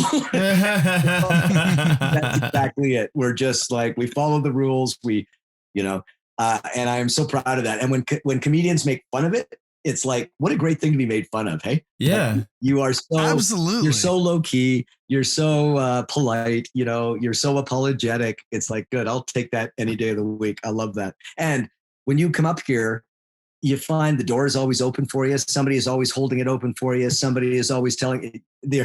They call it the Canadian standoff. And I've been witness to it many times, where you come into, you're about to walk in and somebody's walking out. Excuse me. Sorry. Pardon me. Excuse me. Sorry. yeah. I'll tell you what, I almost have a similar thing here in Vermont because, you know, we share the border and we're right there. Right. And I grew up in New York, where there's a very big perception of Busybody. Boston drivers and New York drivers, Right. especially if you're in the city areas. And when I came to Vermont, and I noticed it's like everyone drives so slow. And then the best analogy that I could like present for someone is like, you get to a 4-way stop sign and everyone's just like, no, like everyone's waving out the windows. No, you go. No, you go. No, you go. No, you go. And it's like, I feel like it's the exact same thing in Canada. Like I've been to Montreal plenty of times, and it's the same thing. And It's then when incredible. you have cars going like this, and nobody wants to. Everyone's hitting the brakes like. I've maintained that the end of the world comes at the 4-way stop. It's going. Just on the right day, everyone's lined up just the right way, and just that perpetual stop. Have you guys ever been up to this country before? Yeah. Sean and I are from upstate New York. We're Buffalo Bills fans. I think we should have gotten that out way earlier. By the way, the absolute weirdest didn't place to notice- watch a football game is in Buffalo. That is like, when it was Rich Stadium, that was one weird place. That vibe in that stadium was like, whoa. If you were cheering for the other team or even remotely interested in the other team, you get murdered. you get. So my dad grew up in Buffalo. My dad is a North Tonawanda native. All right. He tells me stories all the time of Rich Stadium. I'm a and what it was 49er like fan. I going to went there watch with my Buffalo. San Francisco 49er hat on when they played. You're a 49er fan? Yeah. What? Well, let me say this. 49er fan back in the Montana years. Yeah. And to be honest with you, I shouldn't even really say that's a lie. Okay, I shouldn't say that. I still will cheer for the 49ers, but I don't follow them religiously. I'm a CFL guy, and I love, you guys know, pardon the interruption, Wilbon and Tony Kornheiser. Yeah. I love that Michael Wilbon one time said there's only 2 professional football teams in the world, the NFL and the CFL, and we're still not sure about Canada. Yeah. But I am a Winnipeg Blue Bomber fan through and through. So I love that league. But the NFL at San Francisco, and only now because I used to. I couldn't tell you. I know Garoppolo's a quarterback. I couldn't tell you another player right now. So, if they're on, you'll root for them. Yes, exactly. I'll tell you what. If we go to the bowl, I'm in, but. We appreciate everything the CFL did, tuning up Jim Kelly before he came to the Bills. For sure. Even though he didn't deliver us a Super Bowl, he brought us to 4 Super Bowls. Marv Albert, and the Marv CFL Albert did a great job of tuning him up. Man. So Marv Albert came from this country as well too. So we're happy to supply you with all the losing coaches and quarterbacks. Yeah. Wait, what's going on here? Yeah. Yeah. That's great. Well, I know you wanted to talk about discipline and if I can just say this, E is doing this amazing job of just listening. He's kind of listening. He's taking it all in. Every so often he pops in with a question and then he goes back to listening again. Even right now with this thing going on. Yeah, the pensive look. Yeah, he takes a new thinking look every time. This time it's this. You're waiting It's for your gonna be moment, this. and you're going to seize it, and you're going to come up with the question that just kills it for the entire podcast. That's what he does. He just skulks. He's like a tiger. We should paint him in tiger costume outfits. But we should put you in the weeds, and you just pop out when you have a question. That's right. Look, and then when he comes up with it, everybody goes, "Oh, fuck, great question." Word. Yeah, it slows down the podcast, and you have to think about it. So pressure's on, E. Yeah. What's the question? Yeah, well, I don't know if I can deliver now, but I kind of like the nickname being a skulker now. The stalker. All right, we're repositioning this, and you're just gonna sit behind me with your head over my shoulder. I peep out every so often. Then the guest will be like, "Where'd that voice come from?" Exactly. The eyes come up like this. It's like the Will Ferrell, John C. Reilly scene from Step Brothers where Will Ferrell's interviewing and then John C. Reilly just pops out from behind Will Ferrell. I think I can help with that Pam situation. There's a silent D in there. Pam. That's E. E just pops out from behind JJ. Yeah, well, you think I'm just thinking this whole time, but really I don't follow football that much. Eli doesn't speak English very well. Doesn't matter. English and sports are not a requirement for this podcast the way I see it right now. It is not. Absolutely. There's nothing, just alcohol. Speaking of the topic, though, I say we take a break, though, because I got to use la toilette. We usually take a potty break in the middle. Actually, Do you know mind what, guys? You know what? That's probably a good time because I see it's like 8:24 and I totally got to get into bed. So That's all right. this 3:30. God, this has been probably the coolest podcast I've been involved with. You guys are so cool and so welcoming. Like I said, this is like sitting at a table with my buds, and I appreciate this. I still don't believe I even got an invite to this, and it's like awesome to be a part of it. Thanks for having me. Yeah, we'll review the footage and we'll see if we include anything you said. But we appreciate that. The guy was an asshole. Like this week we're just doing it, no guests. Yeah. Holy cow! What a dick! I had no idea that was going to happen. Well, enjoy your boy time before the wife comes back. And well, hold on. I've before you sign off, I have to drop you with that bomb question that you've been waiting for. Okay, yep. All right, so I watched a video you had where you told a minute story about an elephant getting on the waterbed. And do you remember that? I do. Great story, but the way you told it was so well done. You didn't sputter through it at all. You had no ums or likes. As a podcast, we trip through our words so much. Like it's an ongoing joke. JJ does it all the time. Every time. Yeah, but what are your tips and like what is your mentality when you go into a radio bit? How do you stay focused and just like get it all out on the table? E with the question, ladies and gentlemen. E I with told the you. question. There it I is. told Skulker. you. Yeah. Skulker. You know what? It's like we've gotten into an era of storytelling.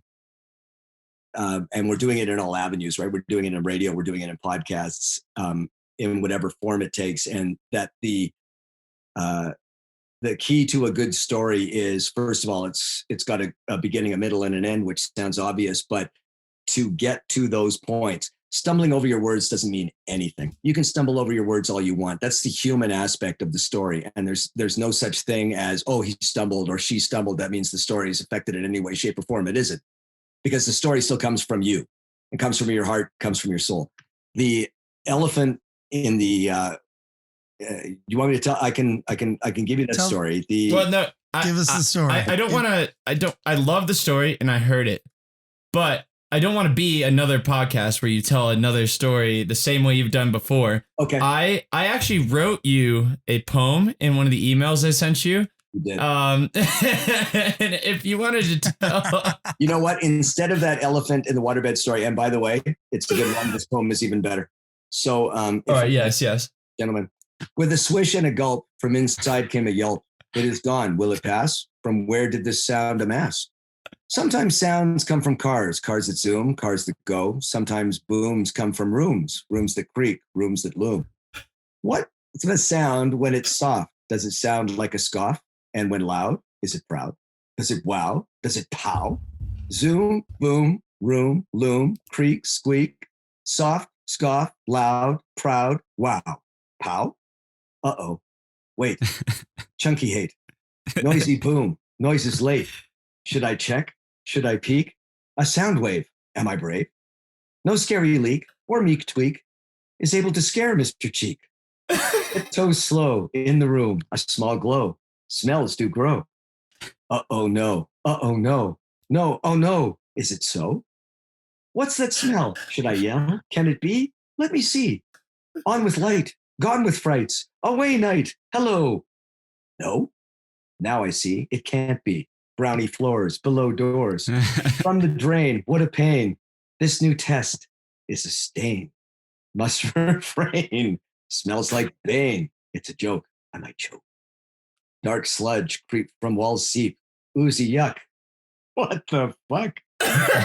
One small clog, smelly fog. A single poop. Pipes duped. Just his ass is to blame. My whole room is in shame. See tiny itsy tarts. Not again. Don't trust fart. Well done. Thank you. That was Thank glorious. You. That was glorious. A round of snaps for Stu. Just for a little context before we go, Thank you. Cheek clogged his toilets last week and missed the podcast did. because of it. So, I gathered. That was awesome. oh, Hey, so We anyway, and to your point, the story comes from where you're telling the story from, and never, ever, ever fault yourself for tripping over words, man, because the story will always be the story. If it's a good one, people will hang around. And if it's a brief one, even more so. And if you've ever been the victim or the other side of a golf joke, those fucking things last forever. And they're never really funny. But it's always, then he hits the ball, then he hits the ball, then he hits the ball. Like, fuck, this is not going to be funny, and this is wasting years of my time. So as long as that story's good, it's got a beginning, a middle, and an end. Fucking tell it until the cows come home. do you have another story you want to tell? Or the elephant joke again? I didn't mean to interrupt you. I just was setting it up. If anybody wants to know the Elvis story, and I'll make it really brief. I was in Regina and I just started there. And so I was eager to make a good impression. And remote broadcasts are where you go out to a certain location, you broadcast there for 4 hours saying, come on down to Joe Blow's car dealership and we'll hook you up with a deal, right? So the thing is that new guys don't get to go on remotes. It takes you a long time. You got to get established in the community before sales will even come up to you and say, would you go down to the car dealership or whatever? So I'm brand new. And the guy that is scheduled to do, Jerry Steen, is scheduled to do a remote broadcast at Aqua Rest Bedrooms, which is a waterbed place. So at the time, this is 1980, 81, waterbeds are still big. Waterbeds are huge. Waterbeds yeah. So, and waterbed. Jerry Steen is a legend. And so he could not make it. Nobody could make it. So the guy that's repping the client comes up to me like, you're all we've got. Do you want to come out and do this remote? So I said, sure. And the remote plan from the owner of Aqua Rest Bedrooms was this really flashy kind of six-shooting kind of sales guy. Yeah. That said, okay, what we're trying to do here is to try and dispel the China syndrome, which is you would install a waterbed at the second floor of your house, but the weight of the waterbed would crash the bed through the ceiling all the way into your basement. We're not like that. Our waterbeds are built sturdy and so on, and that's what we want to do. To prove that, we brought in a baby elephant. We're going to bring in a baby elephant to stand on a waterbed to show you just how strong it is with water in it and a whole bit. So I said, okay, great. So I'm doing the remote, and it's the live part of it. Now, the elephant is being introduced. They brought the elephant in from Dallas, of all places. So I don't know how long the elephant had been in the trailer or whatever. But all the elephant did was shit as soon as it came into the store. And I don't know if you've ever seen elephant shit, but it is freaking huge. Like flapping its tail, spurting everywhere. So it's walking in and shitting, walking in and shitting, walking in and shitting. And then it comes, so I'm hearing it. So the elephant is here. And I'm trying not to laugh because of the shit. And the elephant is about to step on the waterbed, just to show you how strong AquaRest waterbeds are at AquaRest bedrooms. Here we go. And the elephant put one leg on, and then the second leg on. Oh no. And the waterbed exploded. Oh. There is water and elephant shit everywhere. And it's A good combination. and I'm standing there going, I have never been at a loss for words as I was then. And all I can remember saying is, wow, this is an incredible day. Oh, a historical moment. And you know what? The funny thing was, years later, I was working at a radio station in Edmonton. I was in a golf tournament, and we were teamed up with a couple of other guys. And one of the guys was the manager of that AquaRest bedroom setting. His name was Murray Limerick. And he introduced himself to me. He said, I'm Murray Limerick. And I went, oh my God, AquaRest bedrooms? And he said, yeah. And I said, you have the elephant. And his head went, Oh no. stellar moment. You just I feel like the way you tell that story, and now I've heard it a couple times, I feel like the way you tell that story, you can still see it and feel the emotions you had. The moment where it's so surreal, and then you start thinking of the little things, like the huge elephant, feet. Yeah. On the thing. You He takes one step, he takes two, and the elephant, then he starts thinking about, what is the elephant thinking? He's like, fuck. Yeah. The elephant's like, what the fuck am I doing here? It's like, I'm in a trailer. I haven't shit for days. Fuck you. I'm going to destroy this. You guys came in here to have me pop a water balloon? Like, what the fuck is going on? Well, you want me to shit on the floor and then wash it away? I don't get it. What's the joke? It's almost like the elephant's last revenge. I mean, I want to know that elephant. I hope that elephant is still alive going, yeah, that was my moment. I really feel like we could make a musical off of this episode, and I think we just got our title. It was The Elephant's Last Revenge. That's awesome, man. Hey guys, it's been a blast. Well, Stu, thank you so much. Thank you. Thank you, Stu. We really appreciate you so taking much time. hopping on. Take care, guys. All the best. Yeah. Hey? And look, here's to a good outcome next week, hey? Yeah. Hey. Yeah. Say hi to Neil Young for me. Right here. You're probably talking about the election. I thought you were talking about the Bills. See you guys. Take care. All right. Bye. Bye-bye. Cheers. Thanks again. Oh, baby. Well, there you have it, folks. What a guy. Stu Jeffries. I'm in love with Stu Jeffries. All right. I got to go pee quickly.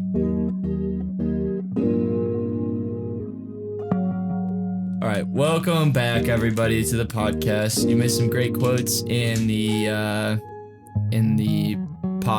post-potty mortem break, but I guess you'll just never know. And I'm sorry to leave you out of it, but someday Cheek will feel comfortable enough to share those secrets with everybody. Listen, all I was talking about was the fact that the Bills beat the Patriots today. Let's fucking go. Yeah, baby. Yeah, baby. It wasn't a confident win. We were very reliant on a run game, which I don't like because I have so much faith in Josh Allen. Yeah, it was 25-mile-an-hour winds. It was raining sideways. Like, any team's going to rely on the run there, JJ. Like, that's true. It's not a big deal. But the only reason we won is because we made Cam fumble at the last minute, last 40 seconds, and that is not the kind of win I want to be pulling out against a Justin 2-6. Zimmer. That is not the kind of win I want to pull out, especially against a bad Patriots team. Mm-hmm. Not happy with the way that we won, but I am happy that we won. At the end of the day, we don't have to apologize for bad wins. We got the job done. We're 6-2. We're leading the AFC East, by, I think, 3.5 games now, 2.5 games. Yep. I- Miami's I'm- kind of I'm sick scary of all of it. a sudden. Miami's looking good. Tua looked great today. This isn't a sports podcast, but I'll tell you, he's got a quick release on that left-handed arm of his, and he looked dangerous. I'm still not worried about what Miami has to offer. I mean, ultimately, I think their that the Bills defense can brought overcome that. it. Ultimately, their defense brought that win home the same way ours did. But like, I don't know, we had a strong start, and that's what's really propelling us into being in consideration still. But I'm just worried that Josh has not looked himself. I mean, we've been missing John Brown, and so people can cover Diggs more efficiently, but he just has not been himself. And I don't know. Listen, I think scared. that Josh has, this is going to be a bad take, and people are going to be mad at me for it. Josh has been looking himself. This is exactly the Josh Allen. This is a more improved Josh Allen that we saw in 2019 and 2018. It's a more accurate version of him. But, to say that the Josh Allen that we saw in the first 4 weeks was the Josh Allen that we should expect throughout this entire season, it's not accurate. I mean, he had a ludicrous 4-game start where he played incredible. He threw some deep bombs and he threw some accurate bombs, but that is completely adjacent to what his normal game style is. Yeah. So, I think he's been playing more himself. He's been better in his decision making. He's been going through his reads a lot better, and his decision making has been better. But I'm okay with where Josh Allen has been playing, and I think that I'm happy with that win over the Patriots. I don't care how it happened. It's been 9 years in the making. Like, yeah, I'm not gonna say that I'm not happy about that. I'm within stoked. Just we should have an explosive offense. We like Stefan Diggs, the second highest paid player on our team. John Brown had a come out year last year, and we just kind of been. Yeah, but John Brown's been out. I mean, what are our weapons on offense? But that's what I'm saying. You can only give it to Devin Singletary so many times. I think that they underutilize Cole Beasley. That's for sure. And it's not just because he's on my fantasy team, but he's a weapon. I mean, how many times did we see Josh throw to tight end tonight? Not too many. It was either handed off to Singletary or Moss. And I'll tell you what, Moss had a great game today. Moss really came into his own, finding pockets, driving hard. Or it was a short throw to Diggs. There really wasn't a lot of creativity on the offense today. Yeah. I mean, the way our talent is formatted, and the reason we drafted him is Diggs is supposed to be a deep threat. John Brown is the distraction for a deep threat, and Cole Beasley, as always, has been our slot option.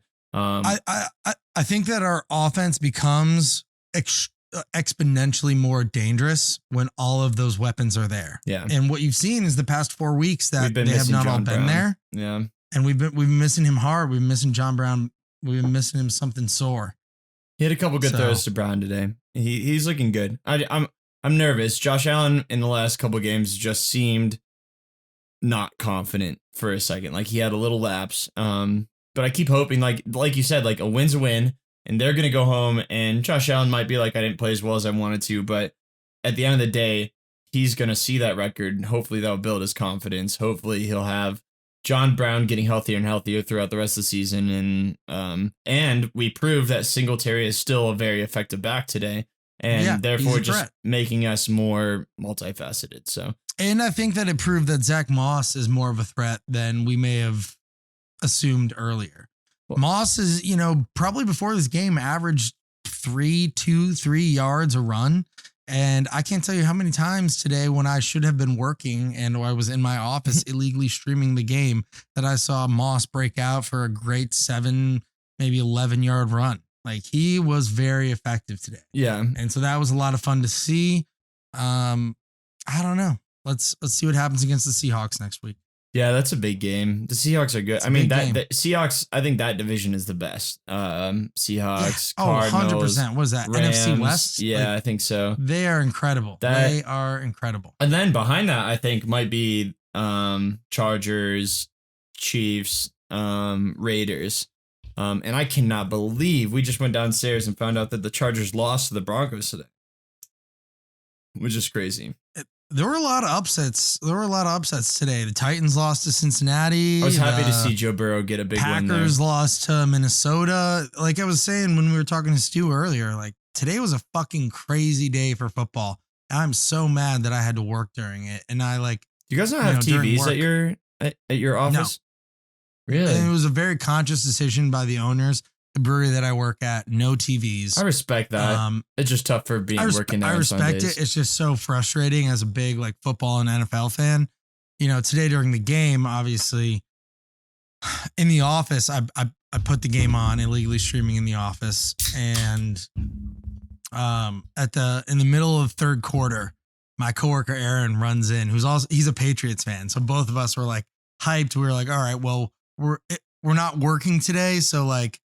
We would have preferred to not be working. We could get drunk and watch the game, but at least we're working together. Right. Where we can. One of you doesn't have the advantage of watching it alone or whatever, and you can talk about it. We put the game on in the office. We'll trade off drives. We'll be able to pop in and see what's going on.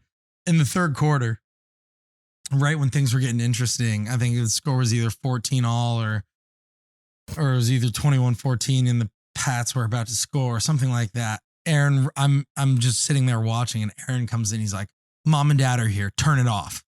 And Mom and Dad, meaning the owners of the brewery, obviously were here. And I was like, fuck. I gotta look busy. I gotta go do something. Just smash the glass so you have to sweep it up. They never show up. They never show up on Sundays, and they showed up, and I couldn't watch the end of the Bills game. It was a slow day too. There was no one there. We had maybe 3 tables. Fucking ridiculous. Yeah. Sundays were always my favorite. E would come in. Cheek, you experienced a Sunday at Roy's Tavern. I've been there on Sundays when JJ's bartending and E and I place an order for unlimited amount of cheese curds. It was my favorite. There's nothing I want more. Our girlfriend would come post up. E would come post up, and we'd just watch like 2 sessions of games. Mm-hmm. Stay for a few hours. We'd illegally stream the Bills game one time on one of our old POS systems. We had this old point of sale hand device that we was able to access the internet. We illegally streamed one of the Bills games on that thing while E sat there, and those are the days. I miss that because I was working, but no one came into Rory. It has TVs, but it doesn't have access to all the games. It's not a sports bar, so Sundays were just a day where I would just sit around and have a casual beer as I was working, and I would eat a sandwich, and Kevin was there in the mornings. Serve us 10 to 20 bloody moyos. Yeah, free boyos. I swear I passed a kidney stone that day. All those cheese curds and Bloody Marys. I miss those days. R.I.P. Rory's. That was a great time. I think that was the best day of my life. But Rory's been out of business. I tell you that shit. Yeah. No. Yeah, Rory's. Oh, you haven't heard? Yeah, Rory's. They never adapted to the pandemic. Yeah, I know. R.I.P. They never adapted the pandemic. So when things shut down, they never tried to go business or anything like that. They just stopped. Oh, they just weren't open.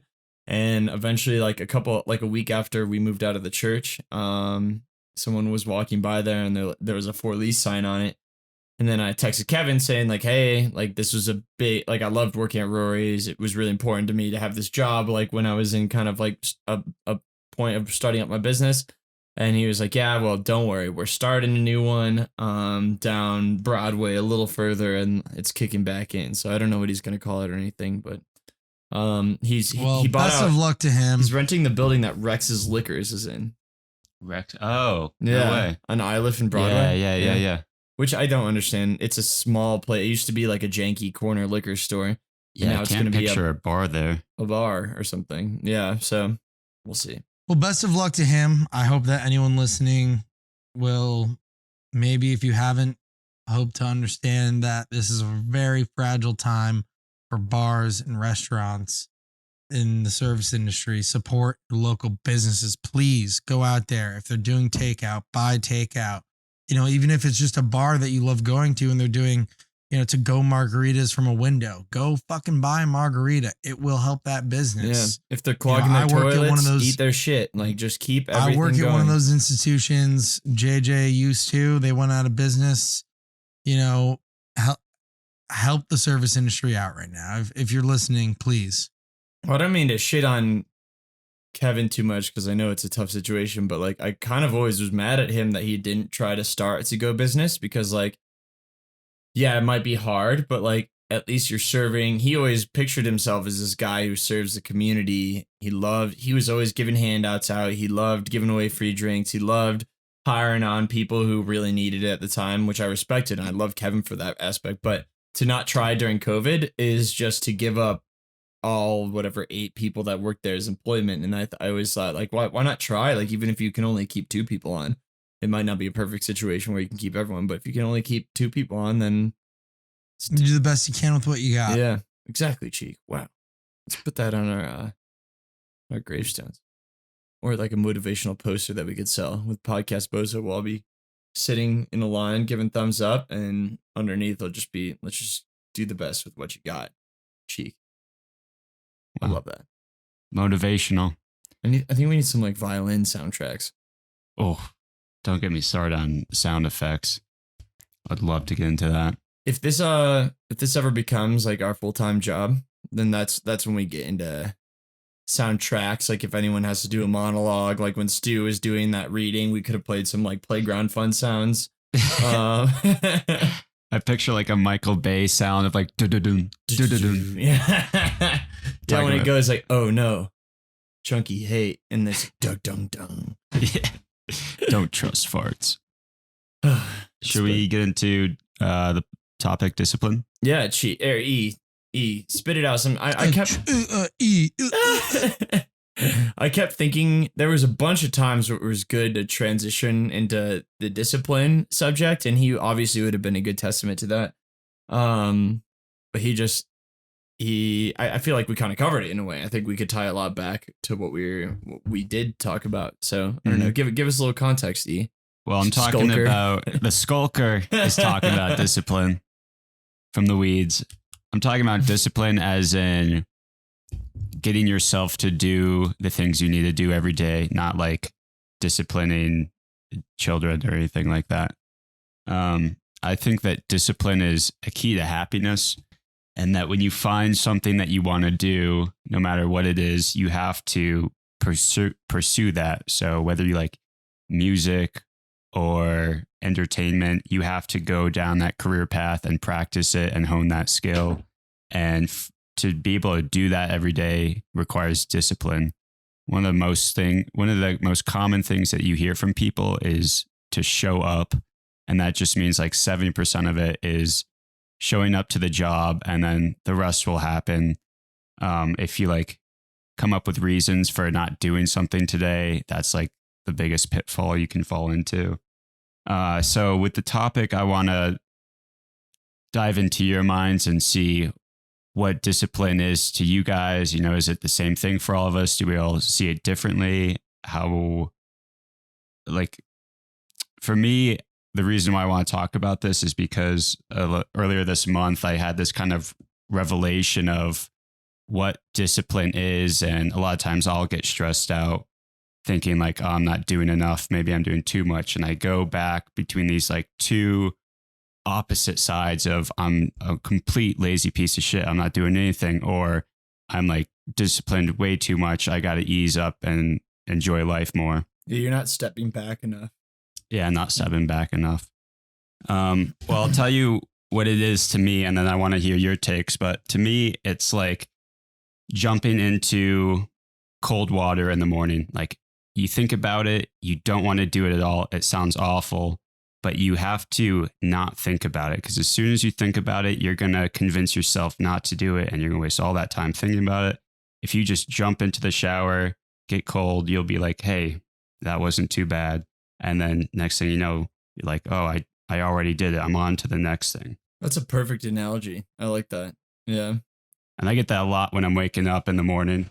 Like, it's so easy to be like, oh, I would love to sleep in for 20 more minutes. And then 20 minutes go by and like your second alarm goes off and you're just like, oh, maybe snooze it. And the next thing you know, like an hour's gone by. Yeah. I take a lot of cold showers in the morning. No, I actually don't take cold showers at all. Yeah.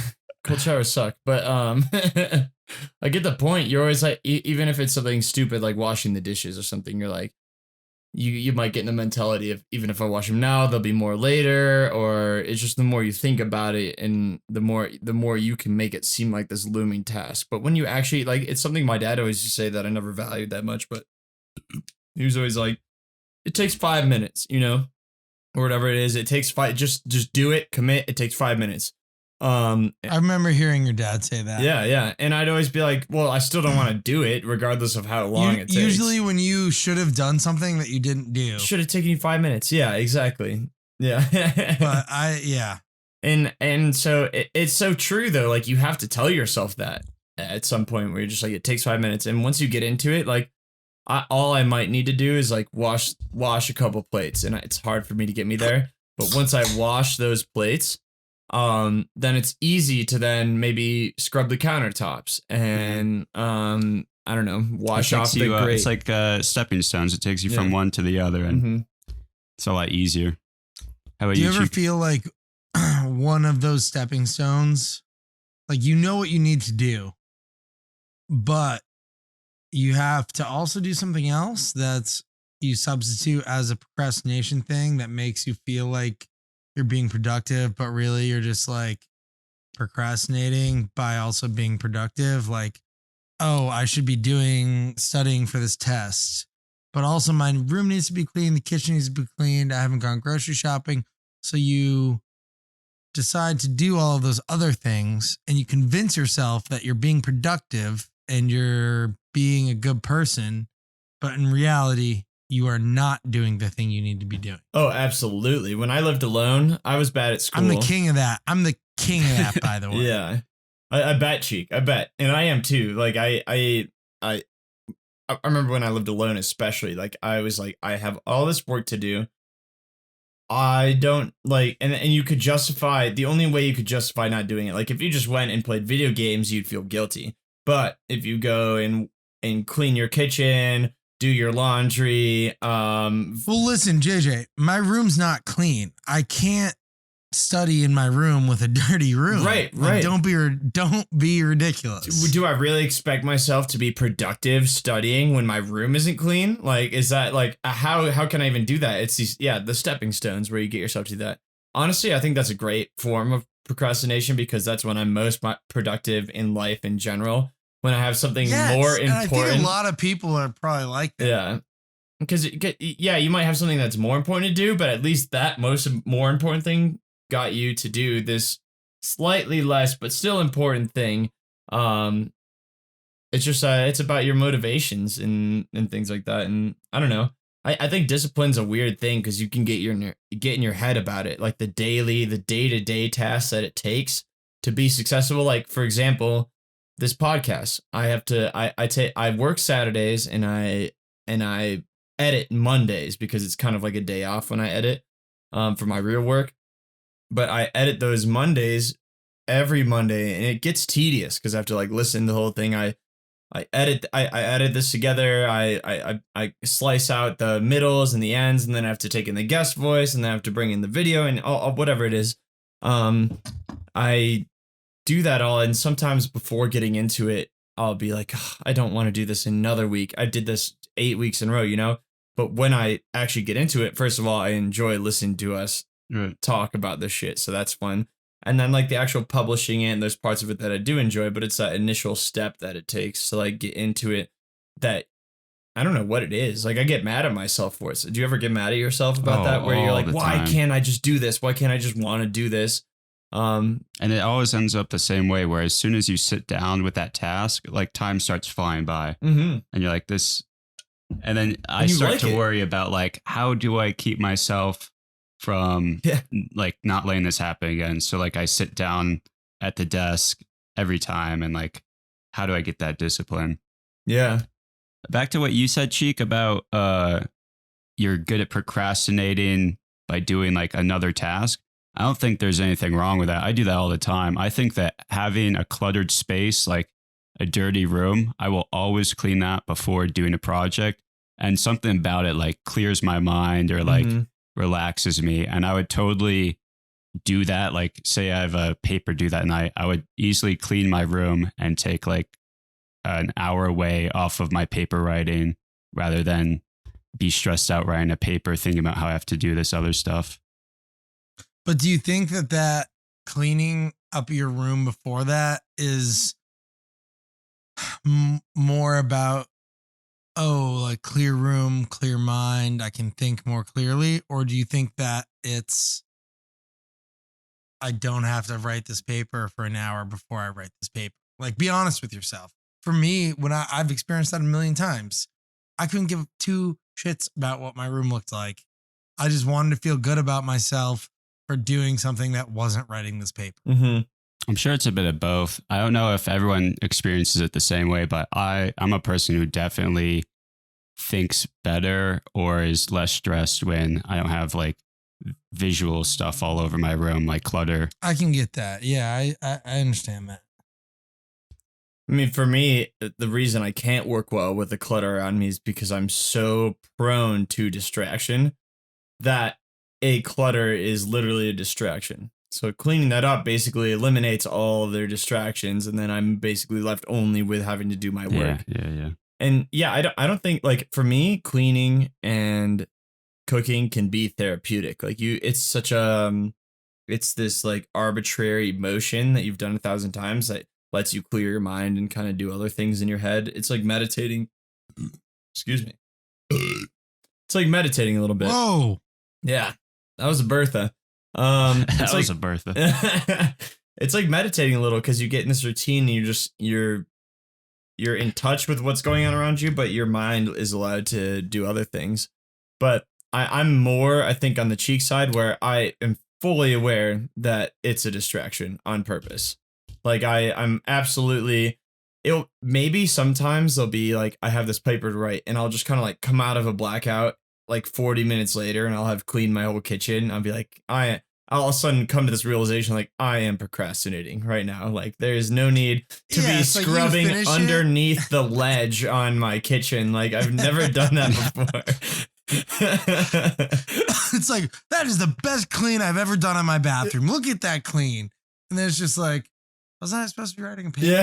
Like, why is that clean? Yeah. It's because I don't want to fucking write the paper. Yeah. But like, just sit down and write the paper. Like, you don't actually care if it's clean or not. Maybe you do. Maybe you're just using it as an excuse for yourself. Like, whatever. But just like, it could be good for you too. Know. Like, breaks are good for you in terms of productivity and things like that. So I do see Eli though. Like, I think that working in a clean space can, you know, eliminate distractions.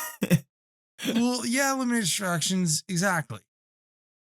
But, you know, at the same time, it's like, I could probably write it. It's dirty. Like, I don't care. Well, if you were to think about like your process and what's the most logical and efficient way to be, it would definitely be to do the thing that's due first, like the thing that has a deadline. It would definitely, like, objectively, that's more important than my room that doesn't have a deadline. Yeah, I don't act this way, so I don't mean to be like acting high and mighty, but like high and mighty. But if you looked at it objectively from above, and you would easily say, all right, first thing you do, the thing with the deadline. Therefore, you don't feel anxiety later. You don't get stressed out later. You do it. It's done. You can move on to the next thing and do the next thing with more time to do it. That'd be the best way to do it. And then, yes, cleaning your room is important, but there's no deadline on that. So once you're done and you have free time, then you can clean your room up, pick up those clothes, scrub underneath those ledges, do all that unnecessary shit when there's a crunch time. Which you will never do if your paper is already done. Exactly. Yeah. So it's a paradox. It's a paradox. It's an absolute paradox. Like scrubbing the bottom of your bathtub. Who does that shit on a regular basis? I find myself doing that when I have other shit to do, you know? Like, you know what? I got up early today. So like I have a little time to scrub my bathroom down. And then all of a sudden 4 hours later, you're like, all right, well, I'm just getting a 2 hour start. Well, it's 2 hour late start, but it's only 2 hours. And I did a lot of productive stuff in the meantime. So like, it's okay. And I'm fully aware that I'm tricking myself that way too. That's the weirdest part of that paradox. But you can't stop it from happening. That's the most frustrating thing. You can't stop it. You fully know what you're doing to yourself, but you don't care.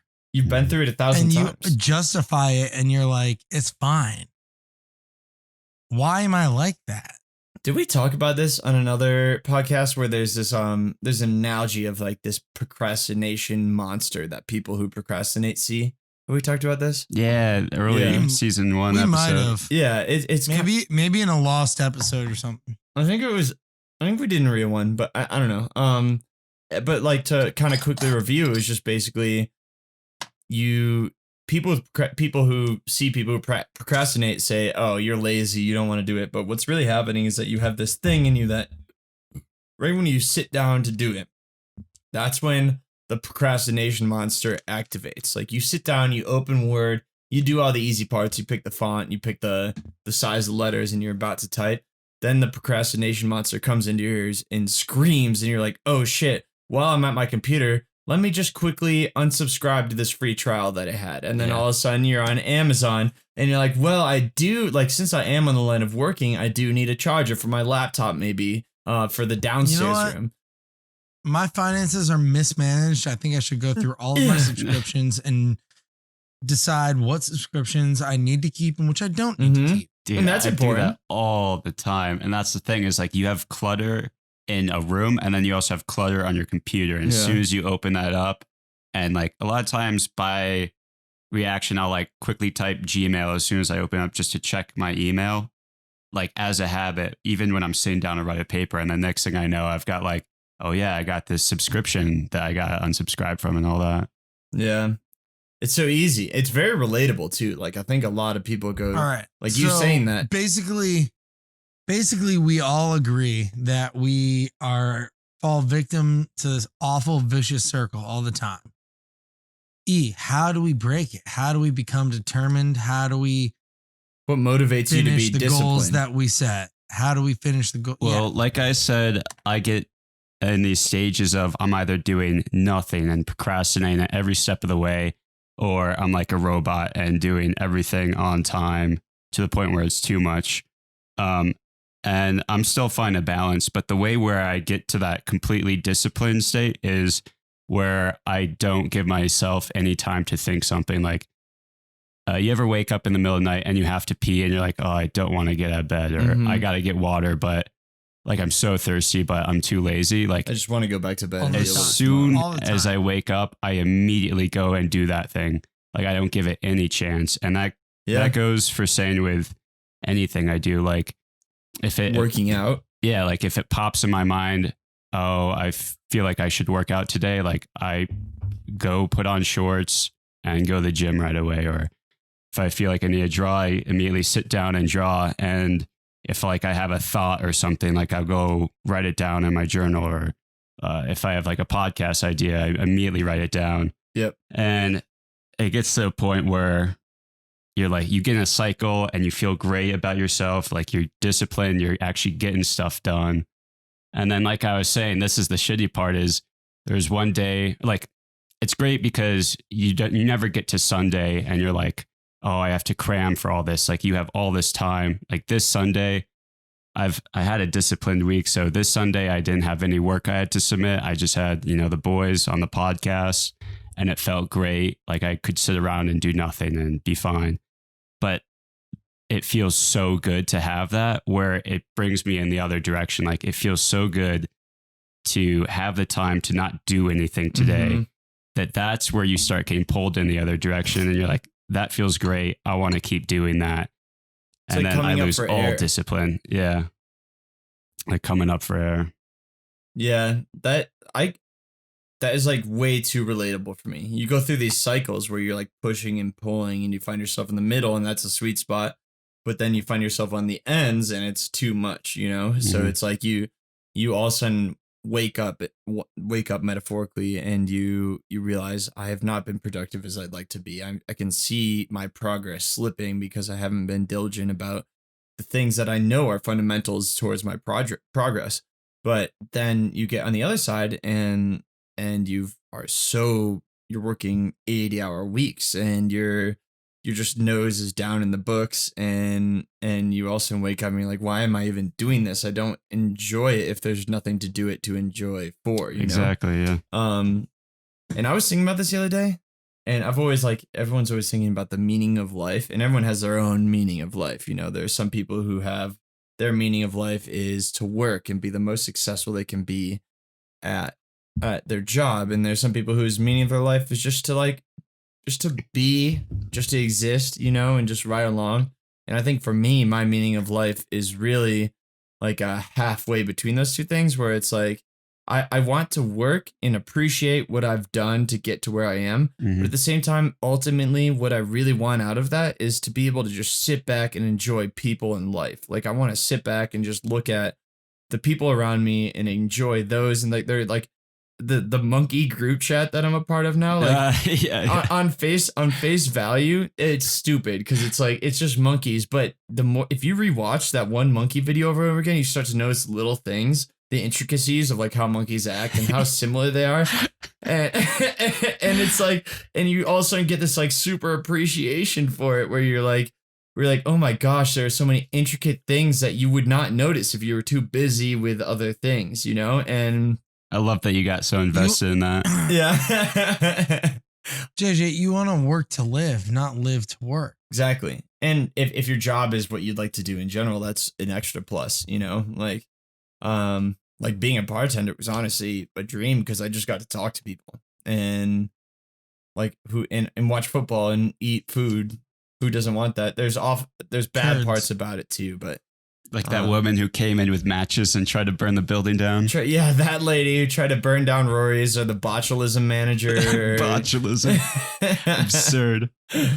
But yeah, like I think I don't know about you guys, and I'd like to hear, but like my true meaning of why I do anything is because I just appreciate how weird life is and being weird and seeing those reactions and all those things. I think that's the best part about all of it. That's kind of why that's what motivates me to do this. Like I love talking to Stu and learning about his perspective on things. Do you love talking to me? I love talking to you, Cheek. I love talking to you. Even if you do get a little rebellious once in a while. You little rebel. Yeah. Even if I clog the toilet every once in a while, it happens. Hey, life's about clogging toilets because then you got to unclog them, you know? But you know what's important? That if you can clean them up. That's what life is about. Life's about making problems that you have to undo. That sounds like a troubled For the record, life. I didn't clog the toilet. Cheek. Listen, no one wants to hear about clogged toilets Cheek, anymore. don't swear like that. Now we're going to have to bleep it out.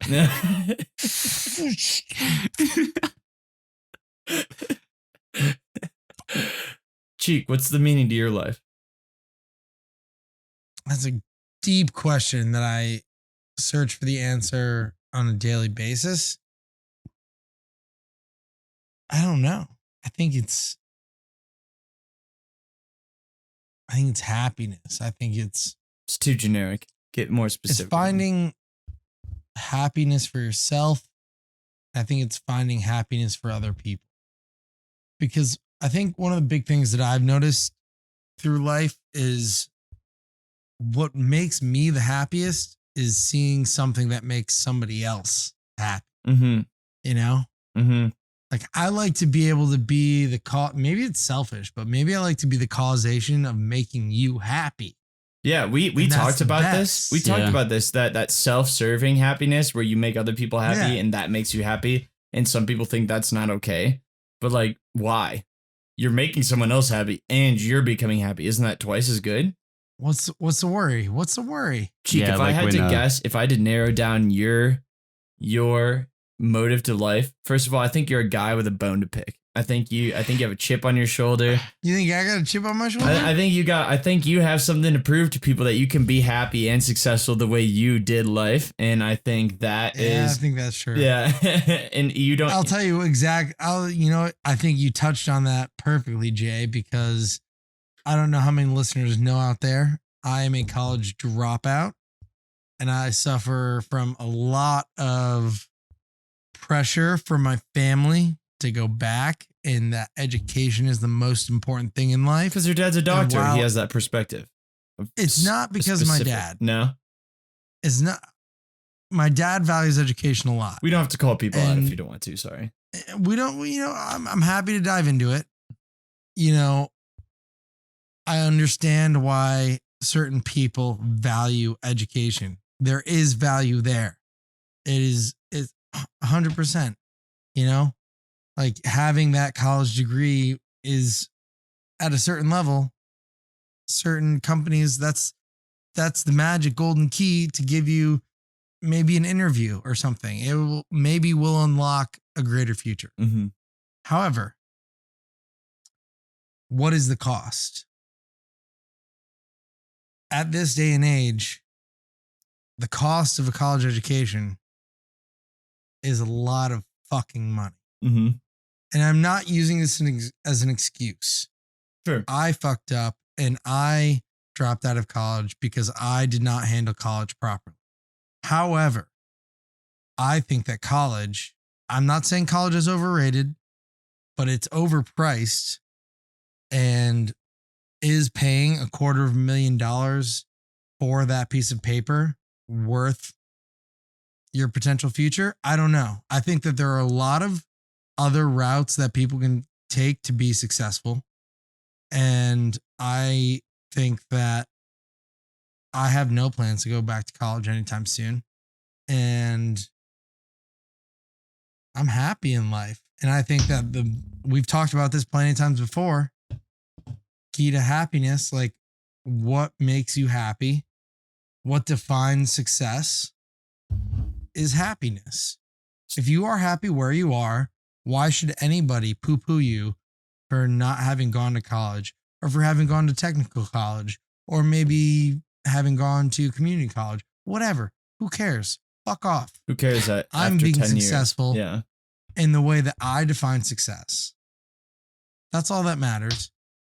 I feel like where this rant started. Well, I feel like I apologize. Tell me if I'm wrong, but I feel like you're an ideal play out of your life. Give me a fast forward 20 years is you have the money, not necessarily all the money in the world, but the money to do everything you want without thinking about it and to have done it exactly your way without college while doing it the testy school of life way, you know, where you just kind of hard knocks it all the way to the end and you want to be able to look back and say, look at all these people who told me my lack of education or lack of this or that or not this conventional way of doing things said my life would turn out and look how I am now. This is the thing. Before I answer that, I want to say lack of degree doesn't necessarily mean lack of education. True. You can educate yourself as much as you want. Formal education. Sorry. I misspoke there. Just because somebody doesn't give you a piece of paper does not mean you are not educated, does not mean you are not a smart person. Yeah. You don't learn the things that the classes teach you in college. The value in college is the social aspects, I think. But the value in college is 110% of the piece of paper that they give you at the end of college. Absolutely. I'm talking about the true value, though, like what you actually get out of it. That can be another discussion for another time. All right, go ahead. Sorry, I didn't mean to interrupt. So your question was for me, what is my next 20 years? What's your ideal play out of the next 20 years? Who are you in 20 years, ideally? I am a mogul in an industry. And no, I want to pursue real estate is what I want to do. Why? Mogul is an aggressive term. Mm-hmm. I don't want to be a mogul. Well, I do want to be a mogul. I don't think I will be. You want to ski moguls, baby. I think that you can be successful. I want to buy houses. I want to flip houses. I want to sell houses. I have this dream of creating a company that me and 4 of my other friends, 2 of them are incredible carpenters and contractors. We create this company that can buy homes and certain, some of us will be real estate agents and we will buy homes and we will turn them over to the building managers. And then those managers will flip the houses and they will turn them back over to us as agents and we will resell those houses for a profit. And I think that would be such a fun thing to do. And I think I would love to incorporate environmentally and energy efficient homes specifically. These people that I want to work with, I want to be very knowledgeable on how to create energy efficient homes. I'm talking solar panels. I'm talking AC and HVAC systems that are incredibly efficient, things like that. like a company that can kind of like bring all those things together. And this is a dream I created like a week ago. So Yeah. That's raw. How do you get there?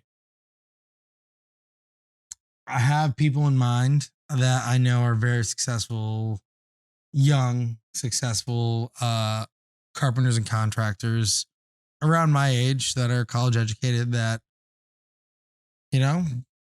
put your work in. Maybe I can hopefully at some point get my real estate license and put some work in and understand what markets are like and how to sell and buy homes. And then I think that, you find a business manager who knows how to incorporate all of those things together and tie those things together and create a successful and I don't know, That's a company that works. That's a tough question, Jay. How do you get there? Well, how do you get there? Like, brings you back need to find the discipline, I people think. that you find the people that need to do what you want them to do. You hope that they have the same vision. I've never talked about this with anyone else. yeah. So this is a new vision I'm sharing with I'm harping all of on our you. You're listeners thinking out and loud. You guys. Yeah. It's literally something that I've thought about for the past week or two. I know what you mean. And to my version of what success in life is, I think you're on that track, Cheek. To me, it's when something in your head pops up, an idea of something that you want to do, pursuing that is my definition of success. Like so many people will say, I wanted to be an actor, I want to be a singer, and then they'll just dismiss it as silly or unachievable because they're starting at like level 0 and what they want to do is so far out of where they are right now. And everyone tells them that it's unachievable too. Yeah. Or and portrays it as having such. the courage and the determination to know what you want to do and actually stick to that and at least give it a shot is success in my book. Like unsuccessful people, I think, are people who don't chase what they want to do in life and like find a way to reason into mediocrity. That sales job, that career sales job or whatever. Unless you want to do sales, but in terms of getting there, that could be a million things. Like my goal right now is I would love to have a children's TV show that I animate, but who knows, like in a year, it could be something completely different. And I'm okay with that. Like things change, but the way you get there, as long as you're pursuing that though. Yeah. The way you get there is completely random. Like it's up to the fates, mate. And, a lot of times it's not necessarily just all you and determination and doing it on your own. A lot of times it's networking and connections. Like I was, the print shop, we're making t-shirts for the podcast. And I've always wanted to learn how to make t-shirts. And when I was volunteering at the pantry, I was talking to this woman who was like, oh, I work at a print shop. You should come by and check it out. And like, we'll show you the ropes and all that. Cool. Like, you never know how it's going to pop up. right. But like, just like, again, showing up, getting yourself out there, that's all you can really do. That's the most of the work. And that may not directly lead to your exact goal down the future, but taking these micro paths will ultimately only do you good. Like learning these little skills, these other things, and like things that build to that goal are ultimately only going to be positive. And someone might say, why are you getting distracted with something like that when your goal is Z and you're dealing with T?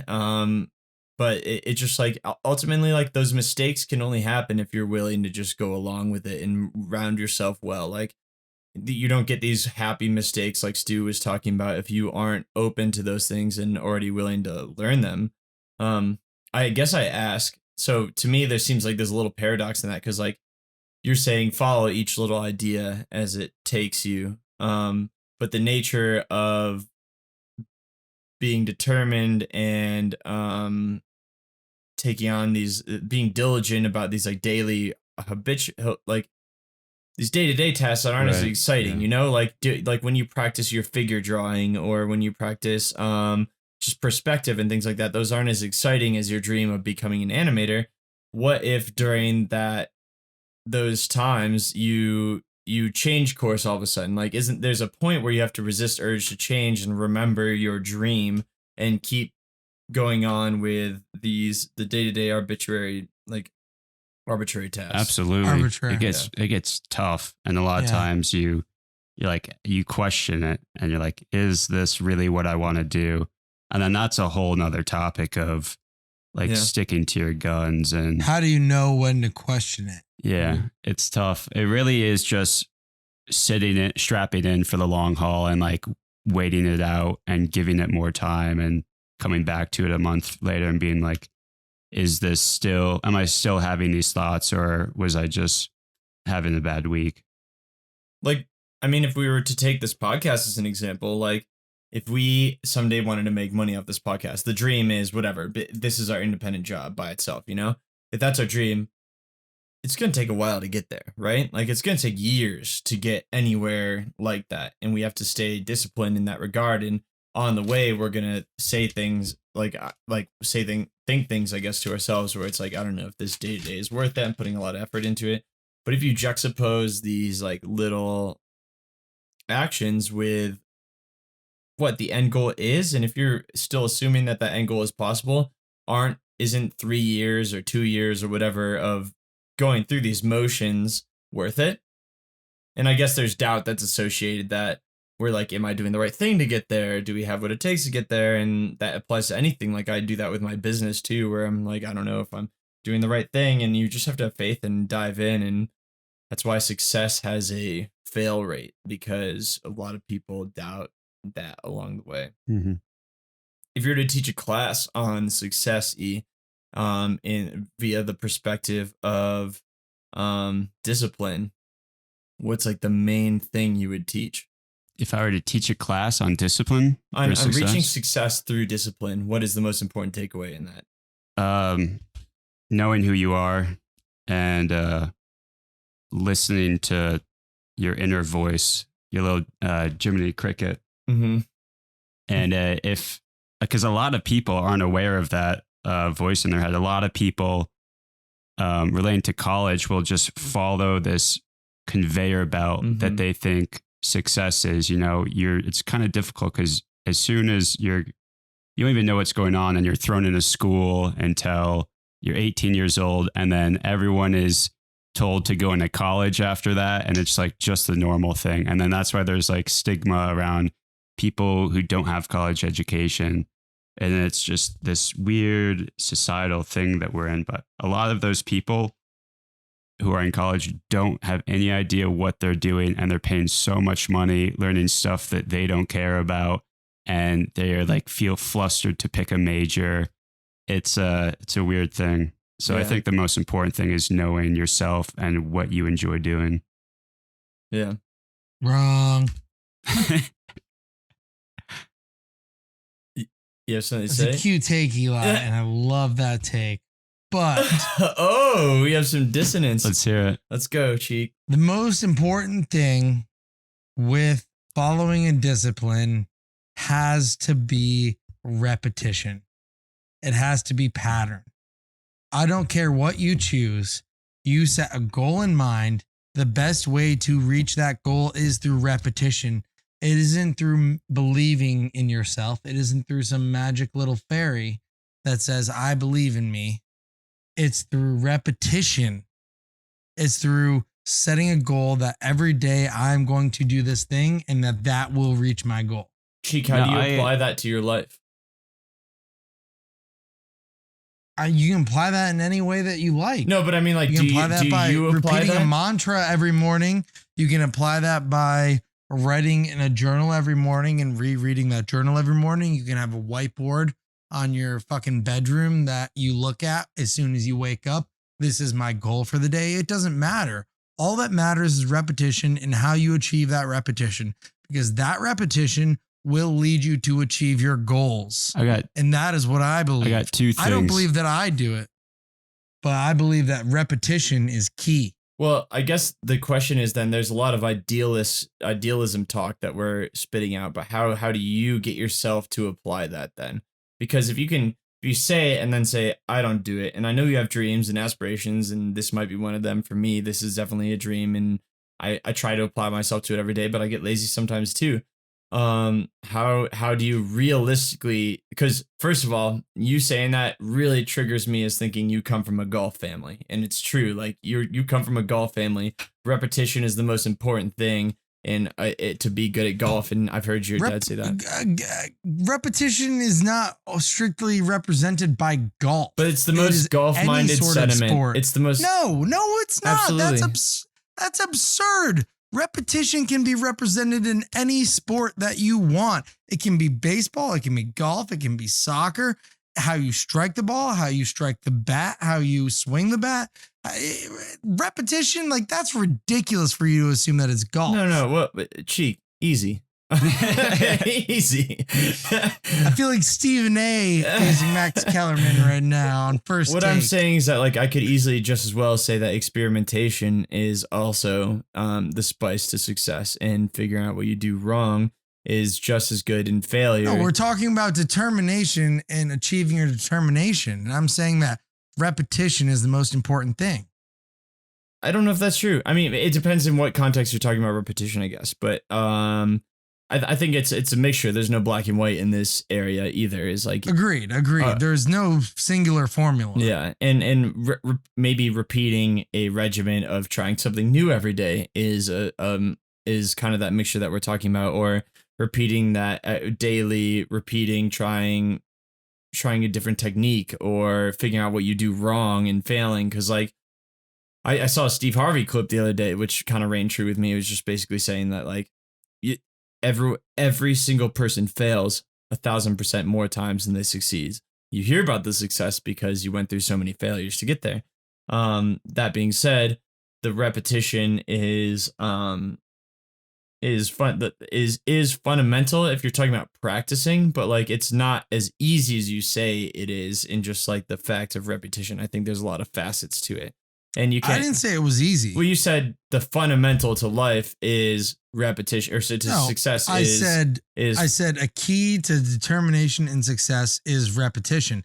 I didn't say that it was easy, and I didn't say that everybody can do it. But we're trying to talk about one of the keys of determination in success is repetition. But we're trying to talk about tangible ways to reach this level of discipline. And to say it's as easy as repetition is an intangible fact in itself. Let me say something. I want to hear something that would get you into it, Cheek?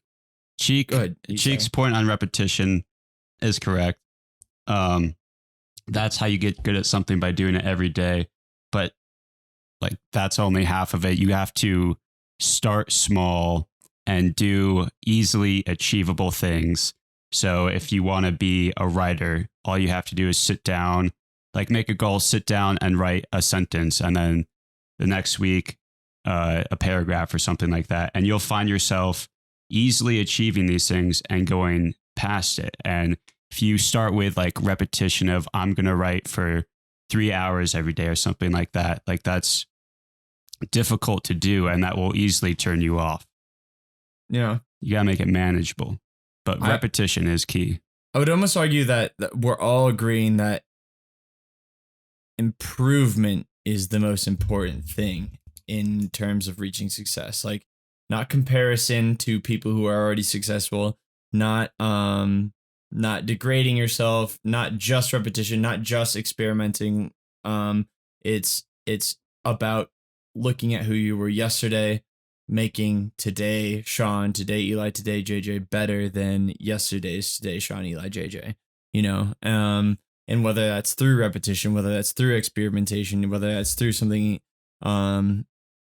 tangible or an intangible, it becomes a factor of getting better at you the next day. And sometimes a task might feel impossible. Like say your task is to become the best, like to become a successful podcast. And rather than being like, how do we get there? Your goal should really be better than the last episode. Take what we did last episode, make that better. Either hone down that thing we did well, change that thing we did worse, But I'm still interested, Sean and Eli, we're talking all this like theoretical Tony Robinson type motivational VHS type talk. Yeah. What gets you to do that right now? What right now would motivate you to go be better at that thing? Is it to give some prompts? Do you have something? Yeah, it's seeing other people do what I want to do. Like, what makes me want to get better at music and practice music is listening to a song I really love and being like, damn, I wish I could like make that same thing, or just have fun messing around with sounds like that, or seeing an art style and being like, damn, that like builds a world in my imagination. That inspires me. Mm-hmm. I wish I could draw stuff in that same vein. And also on the improvement thing, I don't think it's like a constantly improving thing. Like, my goal isn't to be the best fine artist in the world that can draw like naked bodies super tight, but it would just be drawing in the style that I like. And a lot of times I'll get to this sort of zone where I achieved my goal and I'm like, I'm in this sweet spot where I don't feel like I'm not pressured to improve anymore, but like I'm just having fun doing what I'm doing. Mm-hmm. And then after like a month of that or something, I might get this like thought in my head of, ooh, but I really wish I was this good. And then it starts all over again of trying to improve to get to this even higher point. Yeah, I get that, because like that, I guess that mentality can lead to a destructive thought process too. That like you weren't good enough in that, and being confident, especially in an art or something like that, is actually really valuable, because you get. I mean, it's like in basketball, you get on a shooting streak. You know, you don't bet on the guy who statistically makes it less or more. You bet on the guy who's on a streak. You know, Yeah. So I get that. Like there's other aspects to that too. For me, it's my own self-disgust. I think I'm a smart person. I think that I have the potential to be a very successful person. Currently, I'm a bartender and I'm 26 years old, and I'm not proud of that. I think that I can do way more. And I think the biggest motivator for me to achieve my goals, to hopefully achieve my goals right now, is my own self-disgust. I fucking hate it. I'm not upset about being a bartender. I like my life. I live a very good life. I make a comfortable amount of money. I can go skiing whenever I want to, and I love skiing. It's one of the most important things. I go hiking all the time. It's a good life. I can support myself, but I want more. And I know what I'm doing cannot provide me more. And,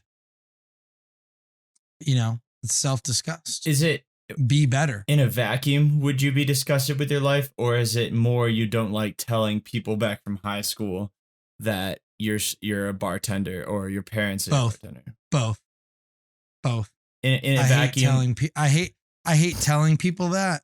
And I know that I have the ability to be more. Mm-hmm. I don't like separate of comparison.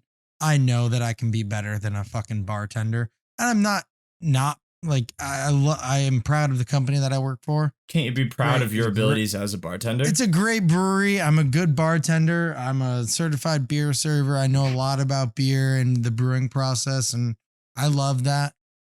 But I can be more and I can be better, and I'm disappointed in myself that I'm not. Yeah.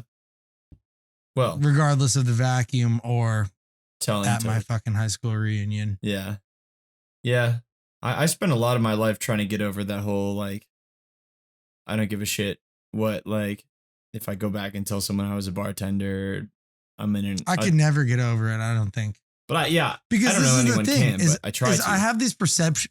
This is the thing, is I have these perceptions of people, and maybe I'm completely wrong, and I probably am, and it's overly arrogant, that I know somebody who's doing something that is better than what I am doing, but I know I'm fucking smarter than you. Yeah. Well, so it's frustrating to be like, oh, you're doing that and I'm a bartender. but I know that you're a fucking dumbass.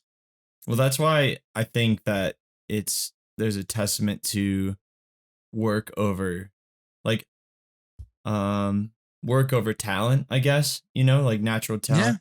Natural talent 100%. doesn't get you anywhere if you don't want to put the work into it, And so like 100%. if you because like you like some of those people who like I know exactly what you're talking about, Cheek. Like I know people that I look at, I'm like, I deserve that level of success. I deserve whatever. But I don't, because I didn't put my nose to this. Because I didn't put the work in. I didn't put my nose to that because I gave up grindstone. and I fucked up. Yeah. So I don't deserve that. Yeah. But you are, yeah. But we're on the same page there. Yeah. It's interesting. Because I mean, I feel like most people who are listening to this can also attest, if they're being honest, can attest to that same feeling where it's like you see someone else, you don't think they deserve, you might not even hate that person, but you still think you deserve more more success than that person. Because you've talked to that person, you've interacted with that person, you spent a chunk of your life with that person, you think, oh, I'm if that's the bar, if that's the person that can make it, then I can make it too, But then exactly. But then I guess I don't suppose that I deserve any more success because clearly I don't, because I haven't done anything with my life. And I don't want to discredit anything that they've done because I don't want to be that bitter person being like, I deserve that. Fuck you. I don't deserve that. I fucked up. I'm here because of myself. But there's part of me that's like, I know you and I know me. And I think that if I fucking did all that I could be smarter than you or something like that. Yeah. Maybe that's really arrogant of myself. I don't know. But I think that's how I feel. You've got a It's lot like, of I potential. think I could be fucking better than you and I could have a better position or like do something better than you. Yeah. I mean, it's an easy way to look at someone's hard work and make yourself feel better about it. And I don't mean this is like a bad thing about you, Cheek. I do it all the time. I do it yesterday. I do it today. I'll do it tomorrow. But like it's an easy way to let yourself off the hook. You say like, oh, yes, I could do that. 100%. I could do that. 100%. Yeah. Like I could be that successful if I wanted to do that type of thing, and rather than like, you're basically looking at this person who put 5, 8, tons 10 of hard years work of work into it and did something good. And you're saying, if I did the same, I could do it or be better. But it's like, you didn't. Yeah. So fuck you. And I'm saying that about me. Yeah. Fuck me. Yeah. Because I'm criticizing these people that I think I'm inherently smarter than. Oddly enough, that ties right back to what Stu Jeffries was saying about like, take any genre, even if it's like country comes to mind, where it's like, oh, I could write a song like that. And it's like, well, then why didn't you? Yeah. Why didn't you? Why the fuck didn't? It's because you didn't have the metal to put it in, and maybe it's not your passion. You didn't do it. Yeah. You didn't do it. Sorry, I feel like we interrupted. No. I'll probably be that bitter person who talks about it on a podcast, who people criticize, but then get successful for talking about it on a podcast. So fuck you to all those people. Yeah. Well, we just have to keep putting our noses to the grindstone. Keep analyzing what's going on in repetition. Is there someone from your high school, E or J, that you see is more successful than you now, that you know that you could and should be more successful than now? I don't really know what anyone from my... And would you call them out publicly on this podcast? I don't think we need to do that. Maybe not.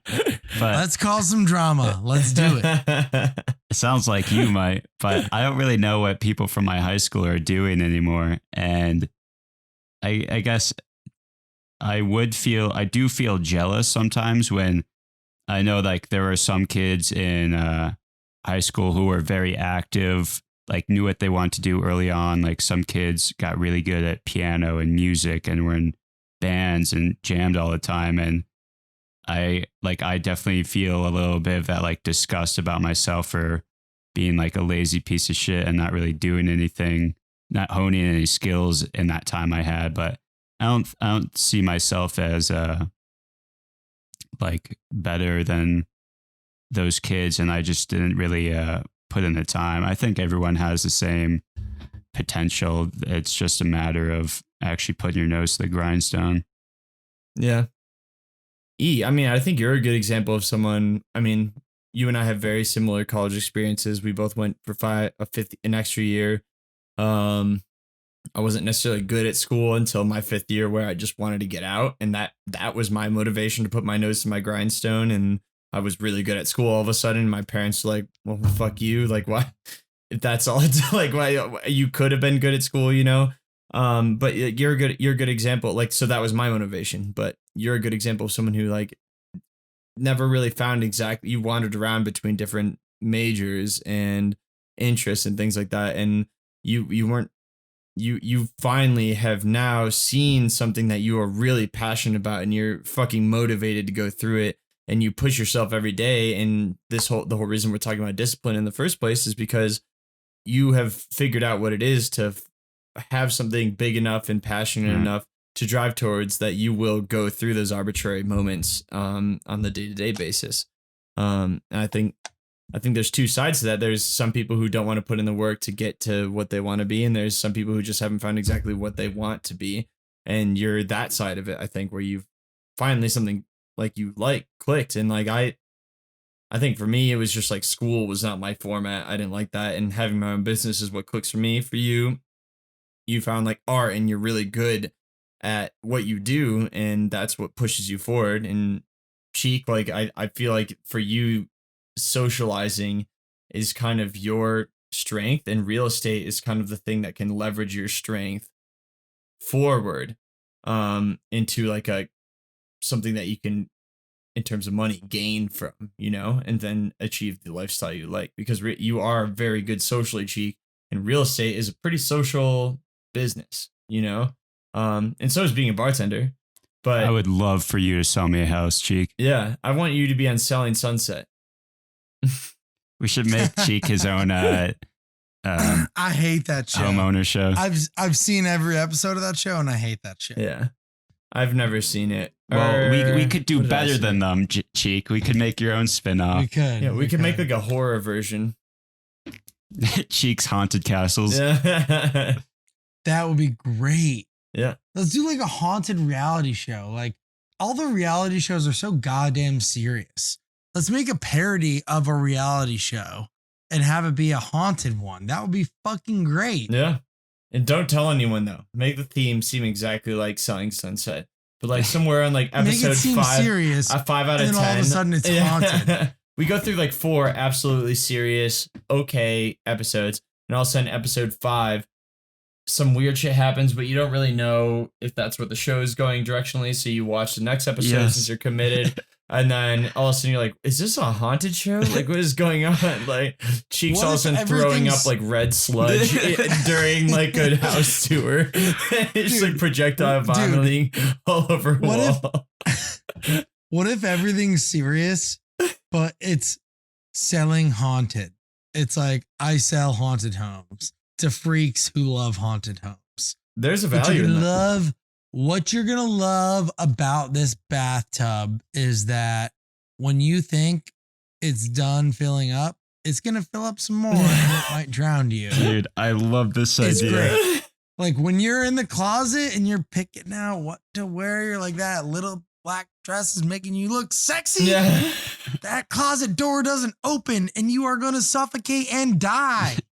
Like haunted real estate. Let's go. I feel like we could like bring David Blaine as like a behind the scenes like consultant, and we could be like, are you guys ready to go home? And she'd be like, I can't find my keys. And you'd be like, I think you need to go to the bathroom first. And they open up the toilet lid and their keys are like floating in the... Why are my keys in here?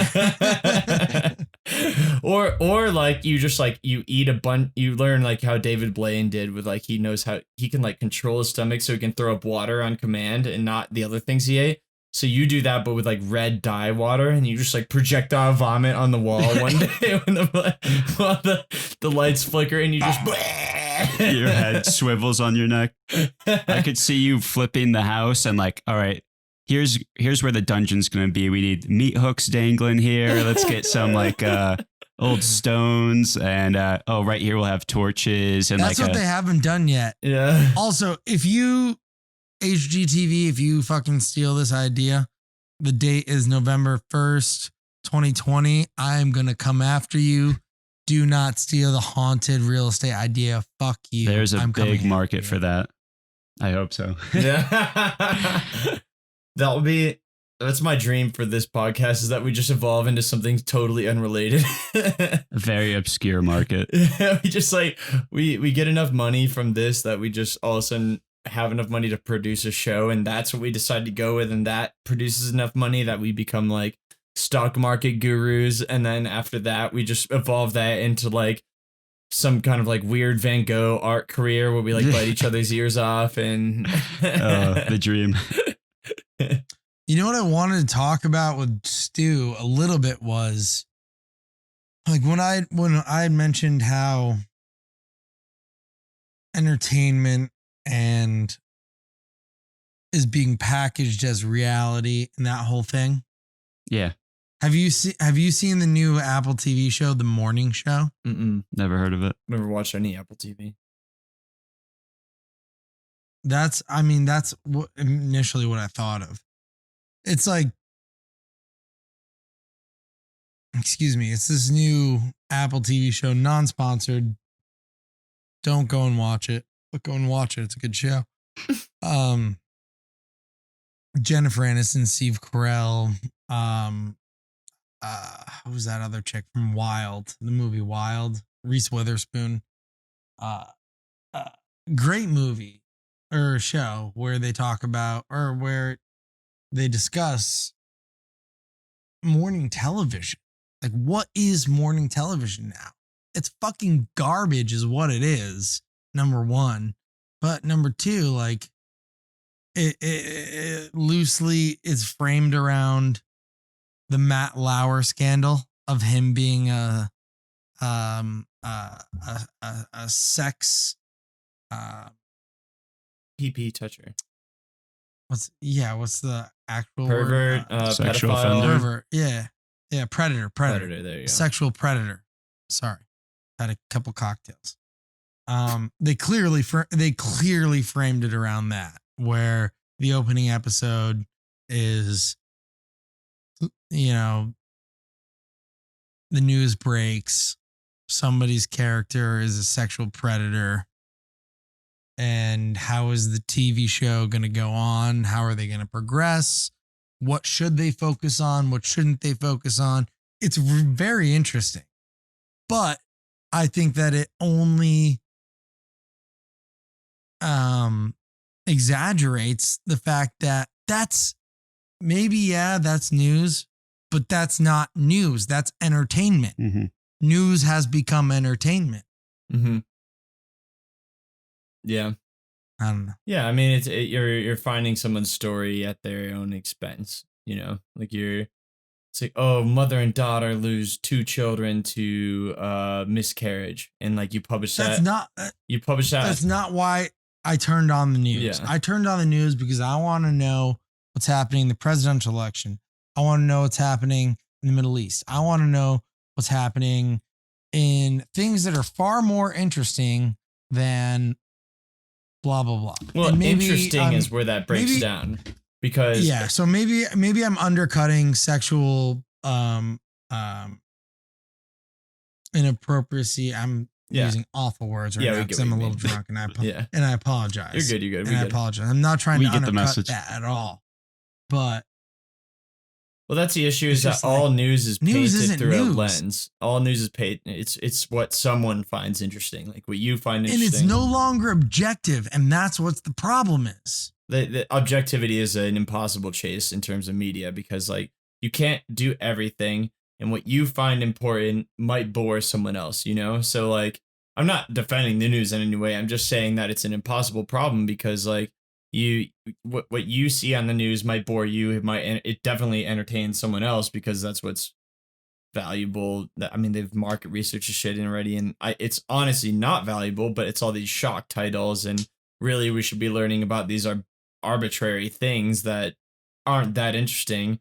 if you want to talk about honest news, and there's too much to report to cover everything. So that, and like every decision that is made on what to publish, on what you should publish, what keeps your job as a journalist, those kinds of things are all made by so many different people with their own lenses that they view things through. So it's just it's a difficult problem because the news is useless now. Absolutely. So number one, have you ever watched the HBO show? I haven't. Newsroom? What's it called? Newsroom. Yeah. With the guy from Dumb and Dumber. It's hands down one of my favorite shows of all time. I've heard it's really good. Phenomenal. What goes on? The whole idea is that they create a objective newsroom where they report aggressively on anything that's happening in the GOP and with the DNC. Like they will attack any and everyone, which is phenomenal. You love that idea, right? Mm-hmm. It only lasted 3 seasons. It was an amazing show. Go watch it. Yeah, I've heard good things. I'll check that out. It's so hard because it's like you see that show and you want that to be reality, but and you can see the cool thing that they actually describe through that show is how the people who own the network, it's not like CNN or, ABC or Fox have the final say in whatever the fuck they report on. Mm-hmm. It's their parent companies that have all these ties and investments in other companies that don't want them mentioning this or that. Mm-hmm. So it's like that's really the federal government dangling money over state governments. It's basically saying, oh, if you can do whatever you want, but if you want $6 billion to fund your road programs, then you're gonna have to do what we want. And that's what CNN becomes, where it's just like, oh yeah, like report whatever you want. We have a free system here. But like if you start, then people start losing their jobs if certain stories get pushed through. People don't like the money isn't coming through for certain programs and production qualities. It's not even do what you want to do. It's like you're gonna report on this. You're not gonna report on this. Yeah, but that's learned through behavior. You're not gonna mention this because we have a hand in this and we don't want you to know what it is. Mm-hmm. It's fucked up. It's fucking crazy. It's like you think your news is objective. It is absolutely not objective.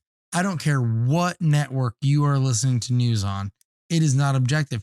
And that's why, and I will give credit to my high school, what was he? My 10th grade. Dark arts? Crush?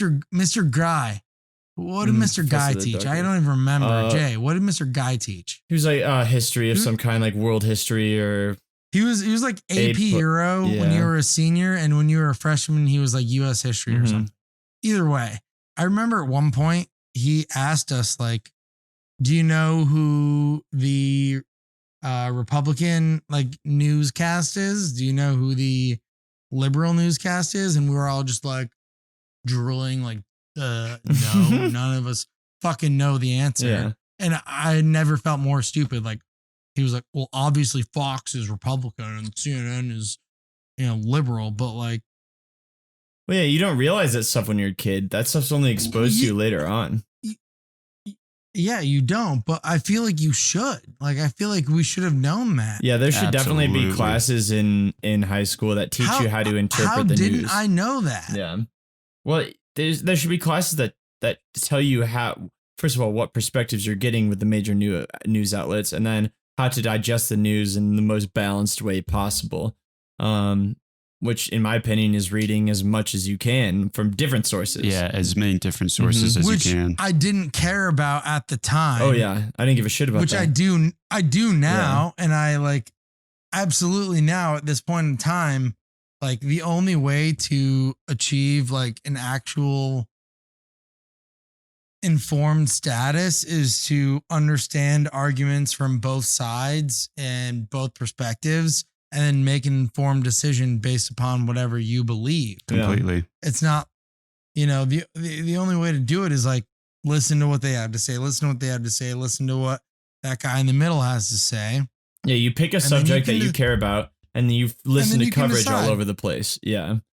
And then, It's only not then like- can you have an informed opinion on it. It's really tough It's stuff, and they should teach it in schools. It's so difficult when you have to figure it out for yourself. And a lot of people end up just following their parents' views because that's just where they get the information from. And most of Sheeple. the time, your parents' views are shit. Yeah. If they believe in voting for Trump. I love my parents to death, but no offense, mom and dad, if you're listening, y'all's views are fucking awful. It's tough to have those conversations. I have conversations with them all the time. If they listen to this, great. If they don't, I don't care.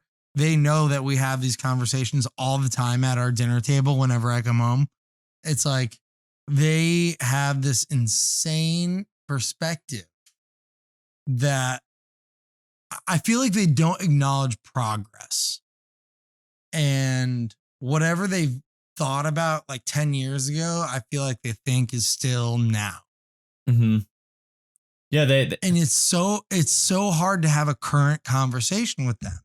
that's something on my topic radar of like this psychology of settling in at a certain age. I think it's something that everyone does, and doesn't matter what it is. Like you go through your 20s and 30s as this person who's changing, absorbing the world, becoming a new person, and you're open to change because you're trying to find out who you are. And then at some point you become, I mean, I understand it. I totally get it. Like at some point you reach this level where you're like, I'm done changing. I just want to know who I am. I want to be concrete in my ideas. And for some people that solidifies in the form of their political ideas. And like, I think it's possible that if you're a growing person, and something that we should educate people on is that something that you should be concrete about, something when you finally do find out who that person you are is and who you're ready to settle down with, something that should be fundamental, that is change and learning.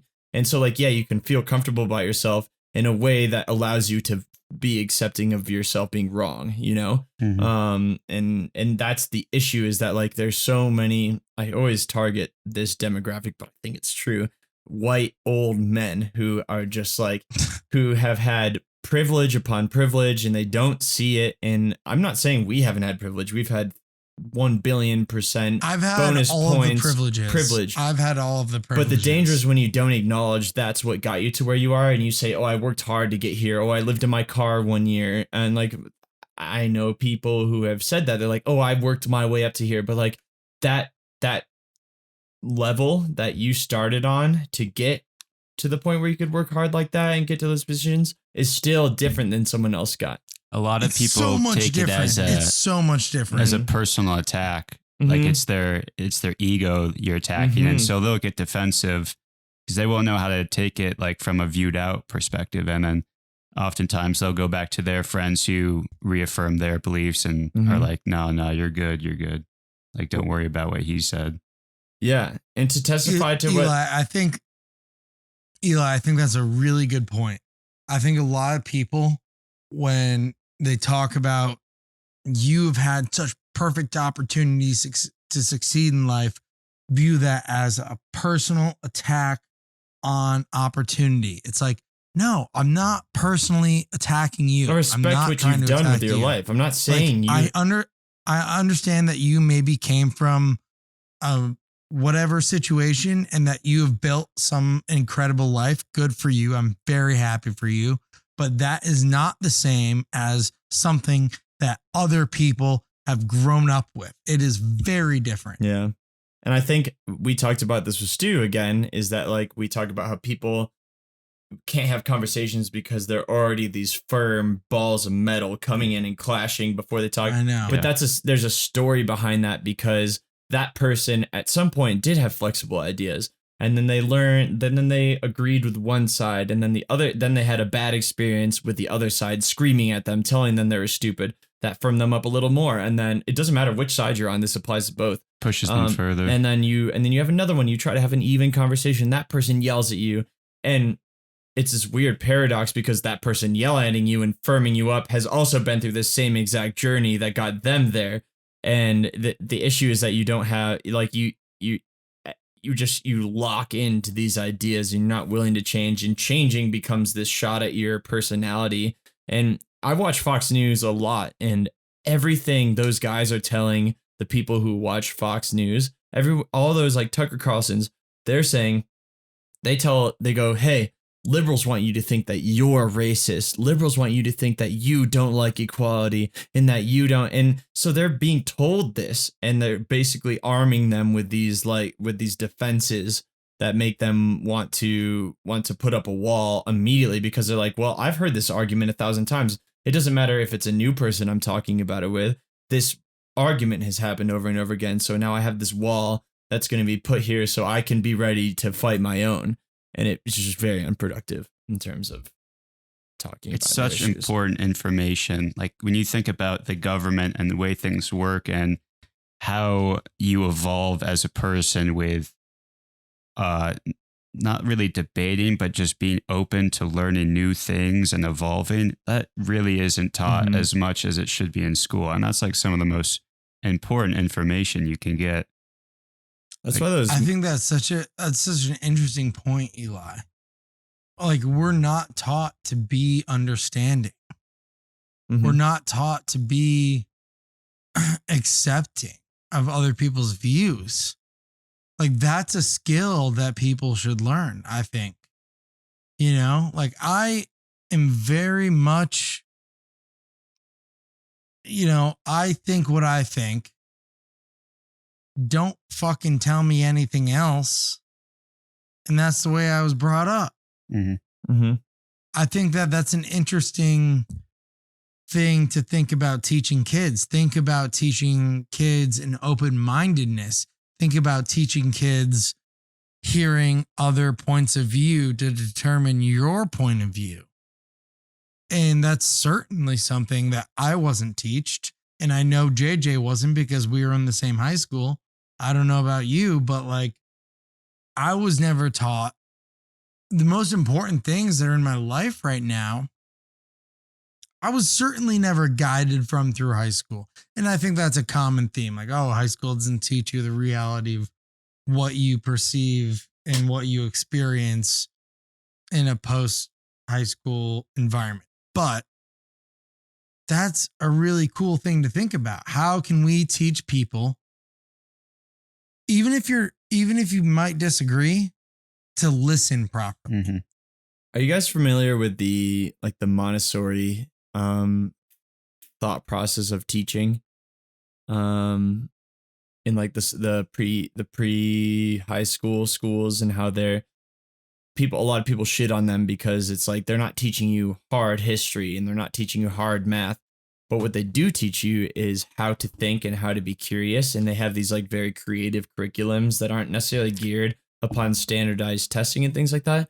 But there's been I know nothing about it. Yeah. So our friend Andrew D works at one of those schools. And basically the idea, like, a lot of people shit on him because, like, you look at school like we went to, Sean, that has like the curriculum where you write out of the textbook that's meant for middle schoolers. These don't necessarily have that. These will have history, but like history of rock or history of like mathematic philosophers, that's kind of things. And it's these more unique design oriented type classes that are geared towards people learning how to learn and learning how to be curious about learning. And there's a lot of statistics that lead to show that people come out of the schools may not test as well on the standardized test right away, but when they get to college and when they go on through life, they prove to be better human beings in terms of being adaptable to the times and learning and things like that. So they're considered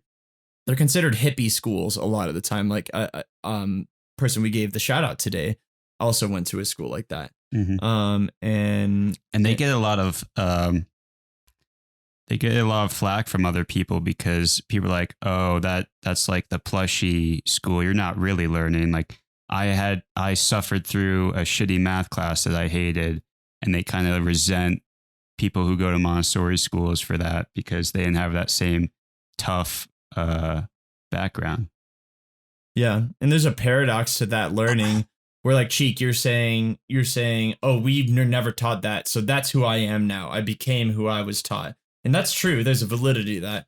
But there's a paradox in that because you can't just, if you're acknowledging there's a problem and you can't just stick to it. Like I've always had a huge gripe to pick with people who are like, oh, I'm just a bitch. Like I'm just rude to people up front.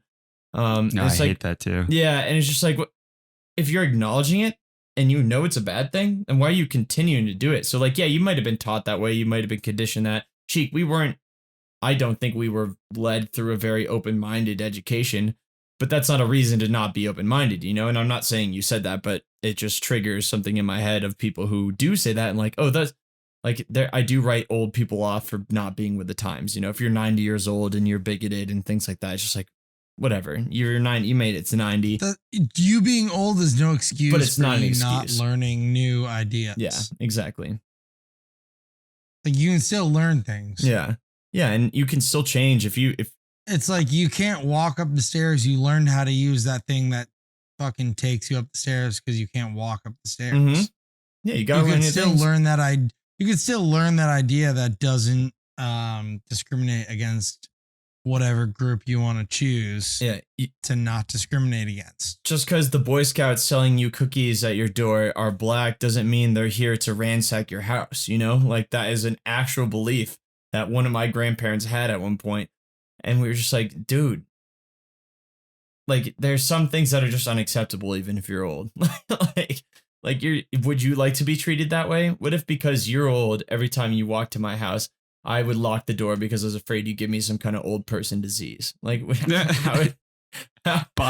Yeah, botulism. I'll tell you what, I love and I hate that argument. Like there was, I forget what NBA owner said a word that you're not supposed to say that started with N. Mm-hmm. And he was talking about a player. And this was probably a year ago or 2 years ago. And a lot of people were like, oh, like that guy was born in 1900. Like, how can you expect him to blah, blah, blah, blah. It's like, okay, I understand he's born in a different time. But at the same time, like, you can't just let him off the hook because he was born in a different time. That's not okay. That's not how you progress society. I think where the issue comes in that is that, like, we all know it's not okay, right? Just because he's old isn't an excuse to let him off the hook for being a fucking racist or something. Right. But the middle ground is where the issue is that people like, all right, so you understand that that's where he's coming from. Never okay to say that. Absolutely. I just want to be very clear. Never okay to say that. But as soon as you try to understand where the other person's viewpoint comes from, then you're able to have an efficient, if you want to understand it, then you're able to have an efficient conversation to convince them. There are so many people who have different views and the attacking side just comes in screaming at them and yelling. That's never, ever, ever. That's never won an argument and never will win an argument. The way you win an argument, if you really want to win someone over on your side, and it sounds a little manipulative, but it just is true, is you have to ask that person questions about how they got to that point of belief, why they believe that, where they get, why they don't believe in the other side of the argument. And you have to work them over slowly. And so many people say like, oh, I've lost my patience for that kind of person. I'm just going to yell at them now. That's not productive in any way. Like you can still, like, if you're confident about yourself and your beliefs, you shouldn't be worried about listening to someone else's beliefs. And a lot of people are like, oh, I don't want them to think I'm validating their ideas or anything like that. It's like, no, you can still be confident in your beliefs and then talk to them about that. And then together move them towards your side of beliefs. You know, like it sounds manipulative, but that's how you win an argument. You don't win an argument by screaming at someone. And a lot of people lose sight of that. You have to show them the why. Yeah. Like, why is this important? Why does this matter? Why do I care enough to tell you? And a lot of the times it's not guaranteed to work. Like they very well could just keep on going with the way they are. And that's the shitty thing. That's the part that makes you get angry, is like you don't want that to continue because it's a shitty thing to have around. I do think it's an issue to have old people with bigoted ideas and power, like with an audience of people that will take for them. Like it's one thing if they've got no influence and then you can just write them off as like old crazy person, but yeah, it's just grandma in a nursing home. Yeah, when they have an influence, then that's dangerous. Yeah, that's true. That's a lapse in my argument there, is that like you can't just write them off if they're convincing 20-year-olds now that what they're saying is true, because then you're just sustaining the problem. But I do think we should, if you guys don't mind, wrap it up. We're hitting 3 hours now on this episode. Yeah, let's call it. This was a long haul. It was great. It's a good epi. Good one, though. Nothing we talked about was not worth listening to, but it is time. Stu Jeffries was fucking awesome. I would love to have him on again. I love Stu. As much fella. as he talked about us being one of the boys, like I felt like I was one of his boys too. So it was nice to have that conversation. And He's a boy. one of the highest praises that we receive on a frequent basis is that we are just like hanging out with us, and I really like that. So so thank you to Stu. We appreciate that. We will zoom in and focus on your on your wall and highlight all the different photos we see there. And I don't know, Cheek, I want you to give us a closing statement in a French accent.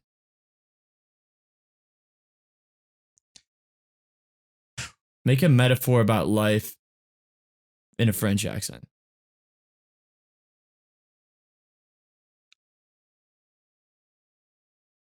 You never think about life. But the thing is, life will always come to you. And that's the news, folks. That's the news. That's it, baby. That's why you guys come here. For those deep sentiments like that. So Have a nice night. Happy November. Thank you for coming on. We love you guys. 3, 2, 1. We love you. Babush. Baba Ganoush.